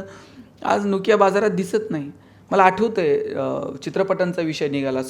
मला खरं तर खूप ऐकायचं होतं की सांस्कृतिक क्षेत्रामध्ये AI काय करू पाहिल किंवा कशा पद्धतीनं बदल होतील. रविवारी पिक्चर लागायचा, मराठी पिक्चर असायचा, धूमधडाका, थरथराट, लक्ष्मीकांत बेर्डे, अशोक सराफ, धमाल होती. आणि मध्येच प्रक्षेपण जायचं. प्रक्षेपण गेलं का पोरं म्हणायची मुंग्या लागल्या टीव्हीला. मग एकानं वर जायचं, अँटिना फिरवायचा, मग वरच्यानं म्हणायचं दिसलं चित्र, खालच्यानं सांगायचं, मग वरच्यानं खाली पळत यायचं. त्यानं वरून खाली येईपर्यंत जाहिराती लागलेल्या असायच्या. आणि एक जाहिरात हमखास लागायची, लाईफ बॉय है जहा. पाठ आहे सगळ्यांची ही जाहिरात. कारण पर्याय नव्हता, चॅनल बदलताच येत नव्हता, दुसरे चॅनल नव्हते, ती जाहिरात पूर्ण बघावी लागायची. आणि त्या जाहिरातीमध्ये बघा फुटबॉल खेळणारी पोरं दाखवलेली होती. भारतात कधीतरी फुटबॉलची क्रेज होती का? जनरली क्रिकेटची क्रेज होती, पण फुटबॉल खेळणारी पोरं जाहिरातीत दाखवलेली होती. विचारायचं कुणी लाईफ बॉयला? मोनोपोली होती. दुकानात जाऊन लोक साबण द्या नव्हती म्हणत, लाईफ बॉय द्या म्हणायची. लाल रंगाचा ठोकळा साबण होता. आणि त्यांची तीच जाहिरात कंटिन्यू सुरू होती. पण त्यानंतर लक्स मार्केटमध्ये आला आणि इकडे राजा हिंदुस्तानी पिक्चर हिट झालेला, करिश्मा कपूर फॉर्ममध्ये होती. लक्सनं करिश्माला ब्रँड अँबॅसेडर केलं. आता लक्सनं करिश्माला ब्रँड अँबॅसेडर केलं, फुटबॉल खेळणाऱ्या पोरांकडे कोण बघतंय का? लक्सनं असं काही मार्केट कॅप्चर केलं. लाईफ बॉयला कळलं काळ आणि वेळेनुसार आपल्याला आपल्या मार्केटिंगच्या प्रणाली बदलाव्या लागतील. आणि मग त्यांनी तो लाल रंगाचा ठोकळा साबण बाजूला केला आणि लाईफ बॉय गोल्ड नावाचा साबण बाजारात आणला. आणि तुम्हाला आठवतं आहे का त्याची जाहिरात कोण करत होतं? कॉलेजचा एक मुलगा आणि मुलगी गाडीवरनं उतरते, रागात निघून जाते. मुलगा विचारतो काय झालं? मुलगी म्हणते पसीने की बदबू से परेशान. पोरगा घरी जातो, लाईफ बॉय गोल्ड आंघोळ करून येतो. हे बदललं म्हणून ते मार्केटमध्ये टिकले. आपल्यालाही तंत्रज्ञान बदलावं लागेल, तंत्रज्ञान स्वीकारावं लागेल. म्हणजे इव्हन मागच्या 2 वर्षात कोरोनाच्या काळात एक तरी साबण जाहिरात करत होता का? आमचा साबण लावल्यावर तुम्ही गोरे व्हाल, फार सुगंधी आहे. प्रत्येक साबण एकच जाहिरात करत होता, 99.9% कीटाणू से. कुणाला गोरं व्हायचं पडलं होतं कोरोनाच्या काळामध्ये, प्रत्येकाला जगायचं पडलं होतं. आणि साहेब मला त्या मोती साबणाचं तर गणित अजून कळलेलं नाही. ते वर्षभर कुठं असते कुणाचं, ते दिवाळीलाच येते. त्यानं ठरवून घेतलंय वर्षभर आपलं प्रोडक्शन करायचं, दिवाळीला ते येते आणि सांगते उठा उठा दिवाळी आली. प्रत्येकाचा एक काळ आहे आणि त्या काळानुसार वेळेनुसार जर तुम्ही बदललात तर तुम्ही मार्केटमध्ये टिकू शकाल. म्हणून सर जसं म्हटले AI फायदे तोटे काय असेल नसेल ते स्वीकारावं लागेल. नवीन तंत्रज्ञान आपल्याला, तुम्ही बघा पोरस राजा होता आपला आणि तो पोरस हत्तीवर बसून लढायला जायचा. आणि त्यावेळेस सिकंदर ज्यावेळेस चालून, पोरस शूर होता, सगळ्या लढाया जिंकला होता. पण सिकंदर ज्यावेळेस चालून आला, सिकंदरानं ओळखलं पोरसचं सैन्य हत्तीवर बसून येतं, पहिली फळी हत्तीची आहे. हत्ती युद्धाच्या कामात चांगला नाही, ते चपळ नाही आहे. ते वळायचं असलं तर 10 मिनिट विचार करतं, इकडून वळू का तिकडून वळू. त्यातल्या त्यात ते जर पिसळलं त्याच्याच पायाखाली आपलंच 2-5 सैन्य मारलं जातं आहे. सिकंदरनं ओळखलं लढायचं असेल तर घोड्यांवर बसून लढायला आला आणि मग पोरसला हरावं लागलं. आणि मग आम्हाला कळालं की आता इथून पुढे युद्धात आम्हाला घोडे स्वीकारावे लागतील. आम्ही घोडे स्वीकारले, घोड्यांवर बसून तलवारींना धारी लावल्या. त्याच वेळेस मोगल चालून आले, मोगल येतानाच बंदुका घेऊन आले. मग आम्हाला कळालं आता बंदुका स्वीकाराव्या लागतील. मग आम्ही बंदुका स्वीकारल्या, बंदुका चालवायला शिकलो. त्याच वेळेस ब्रिटिश चालून आले, येतानाच तोफा घेऊन आले. परत एकदा आम्हाला कळालं आता तोफा आम्ही स्वीकारण्यात पटाईत आहोत. पण आम्हाला नवीन काही शोधता येईल का, नवीन काही गोष्टी घेऊन पुढे चालता येईल का, आमच्या फायद्या तोट्याचं नेमकं काय याचा सारासार विचार करता येईल का. आणि हे सगळं जपत असताना मानवी मूल्य आणि त्याचबरोबर मानवी संवेदना, आपल्या भावभावना यांची कदर एकमेकांना ठेवता येईल का. मला वाटतं हे जर जपता आलं ना तर तंत्रज्ञानाची मजा आहे. आणि तंत्रज्ञानाच्या मजा घेत असताना आपण जर आपल्या, म्हणजे माझे 100-200 मोबाईल नंबर साहेब पाठ होते शाळेत असताना, अगदी कॉलेजला असताना. आता 4 पण सांगता येणार नाही, इथपर्यंत येऊन ठेपलं आहे. मग आणि आपला नियम आहे निसर्गाचा, ज्या गोष्टींचा वापर होत नाही त्या गोष्टी निसर्ग हिरावून घेतो. मग आपण कोणत्या गोष्टींसाठी तंत्रज्ञान वापरायचं हे तुम्हाला ठरवावं लागेल. तुम्ही जर प्रत्येक गोष्टीसाठी तंत्रज्ञान राहिलात तर माणूस म्हणून जगातला सगळ्यात हुशार प्राणी कोण आहे आणि हे कुणी जाहीर केलं आहे. इतका तर माणूस हुशार आहे की त्यानं जाहीर करून टाकलं आहे. आणि ही हुशारी जर आपल्याला टिकवायची असेल तर भगवंतानं जे जे काही दिलं आहे, मन मेंदू, ह्याचा पण पुरेपूर वापर झाला पाहिजे. तंत्रज्ञानाच्या वाढत्या वापरात आपण त्याच्याकडे दुर्लक्ष तर करणार नाहीत ना, याची काळजी घ्या. नवनवीन टेक्नॉलॉजी स्वीकारा, तंत्रज्ञान स्वीकारा, मस्त आनंद घ्या. आणि मगाशी एक शब्द खूप आवडला मला, तरच जीवन सुंदर होईल असं कुठल्या तरी गोष्टीला ते म्हणाले. जीवन सुंदर करण्यासाठी तंत्रज्ञान वापरा, एवढंच या निमित्तानं सांगेल. उदय जगताप नेहमी नवनवीन काहीतरी घेऊन येत असतात. त्यांनी आजही असाच एक नवीन प्रयोग इथे केला. त्यांचंही मनापासून आभार मानतो आणि थांबतो. Keep smiling. Thanks lot. खूप खूप धन्यवाद सर. आपलं आदर्श मित्रमंडळ असंच प्रेम राहू देत. यानंतर मी आमचे मार्गदर्शक द्विवेदी सर यांना विनंती करतो की त्यांनी शेवटचं आभाराचं गोड काम करावं.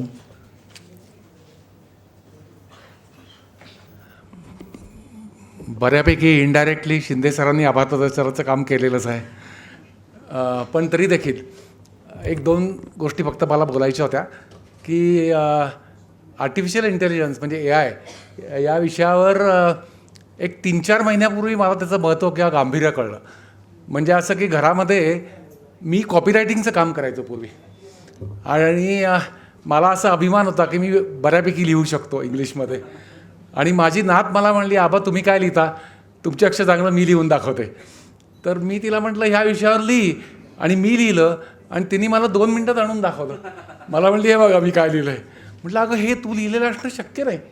मग तिने मला सांगितलं की आबा हे ChatGPTवर मी हे करून ते दाखवलं. म्हणजे त्या दिवशी मला पहिल्यांदी ओळख झाली AI या विषयाची. दुसरा माझा मुलगा हा केटरिंग किंवा हॉटेल इंडस्ट्रीमध्ये आहे आणि तो मला म्हणला की आता शेफ किंवा रेसिपी तयार करणं हे इतकं सोपं झालेलं आहे की तुम्ही जसं मगाशी म्हणलात की बुवा सिमला मिर्च आहे, मका आहे, त्याच्यानंतर आणखीन 1-2-3 गोष्टी हे घालून कुठली तरी एक रेसिपी तयार कर, तर तुम्हाला 2 मिनटात 4 रेसिपीज मिळतात त्याच्यावर. तर हा आर्टिफिशियल इंटेलिजन्सचा भाग आहे. हे म्हटलं तर थ्रेट आहे, पण म्हटलं तर संधी आहे. तर हे कशा दृष्टीने घ्यायचं, फार सुंदर आणि सोप्या शब्दामध्ये पांगारकर सरांनी आपल्याला सांगितलेलं आहे काय करायला पाहिजे. ओळख ह्या विषयाची करून देणं हे त्यांनी फार चांगल्या पद्धतीने केलं. एकच गोष्ट मला फक्त नक्की वाटते, थोडासा तुमच्याही बोलण्याचा आधार घेऊन, की जोपर्यंत पंचेंद्रियांनी मिळणारी सुख याच्यावर AIचं अतिक्रमण होत नाही तोपर्यंत आपल्याला घाबरायचं कारण नाही. आनंदी राहायला हे अत्यंत चांगलं कारण आहे की त्या सुखांवर तरी आर्टिफिशियल नाही ना होणार, ते होणार नाही हे त्यात चांगलं आहे. पण पांगरकर सरांनी खूप चांगला विषय आपल्याला समजावून सांगितला, अतिशय सोप्या शब्दात सांगितला. त्याबद्दल त्यांचे मनपूर्वक आभार. मधुरा केळकर मॅडमनी फार चांगल्या पद्धतीने त्यांना बोलतं केलं, याबद्दल त्यांचे आभार. आणि एक खूप चांगली गोष्ट आहे खरंच मित्रांनो, मी मार्केटिंग करत नाही आहे, मला सांगितलेलं नाही आहे कोणी, पण इतक्या चांगल्या विषयावरची मराठी पुस्तकं आपल्याला जर मिळणार असतील इंग्लिशमध्ये मराठीमध्ये तर ती आपण नक्की घ्यायला पाहिजेत. आणि हे पुस्तकं लिहिल्याबद्दल देखील तिघांचेही आभार मी व्यक्त करतो. उदयनी इथं अतिशय चांगल्या पद्धतीचा कार्यक्रम, त्याच्या डोक्यातनं काय काय कल्पना येतात हे फक्त तोच जाणू शकतो. त्याला देखील माहिती असतं का नाही कुणास ठाऊक त्याच्या डोक्यात उद्या काय येणार आहे ते. तर त्यामुळे ते त्यांनी इथं हा कार्यक्रम घडवून आणला, याबद्दल त्याचाही आभार. तुम्ही सगळेजणं कोणीही न उठता तंबीच दिली होती उदयनी की उठायचं नाही कोणी म्हणून, पण तुम्ही सगळेजण इथं हजर राहिलात. आणि ते म्हणले तसं की प्रत्येकाच्या चेहऱ्यावर भूक दिसते ज्ञानाची, आणि त्याबद्दल हा कार्यक्रम यशस्वी केल्याबद्दल तुमच्या सगळ्यांचेही आभार आणि संयोजकांचे आभार. धन्यवाद. धन्यवाद सर.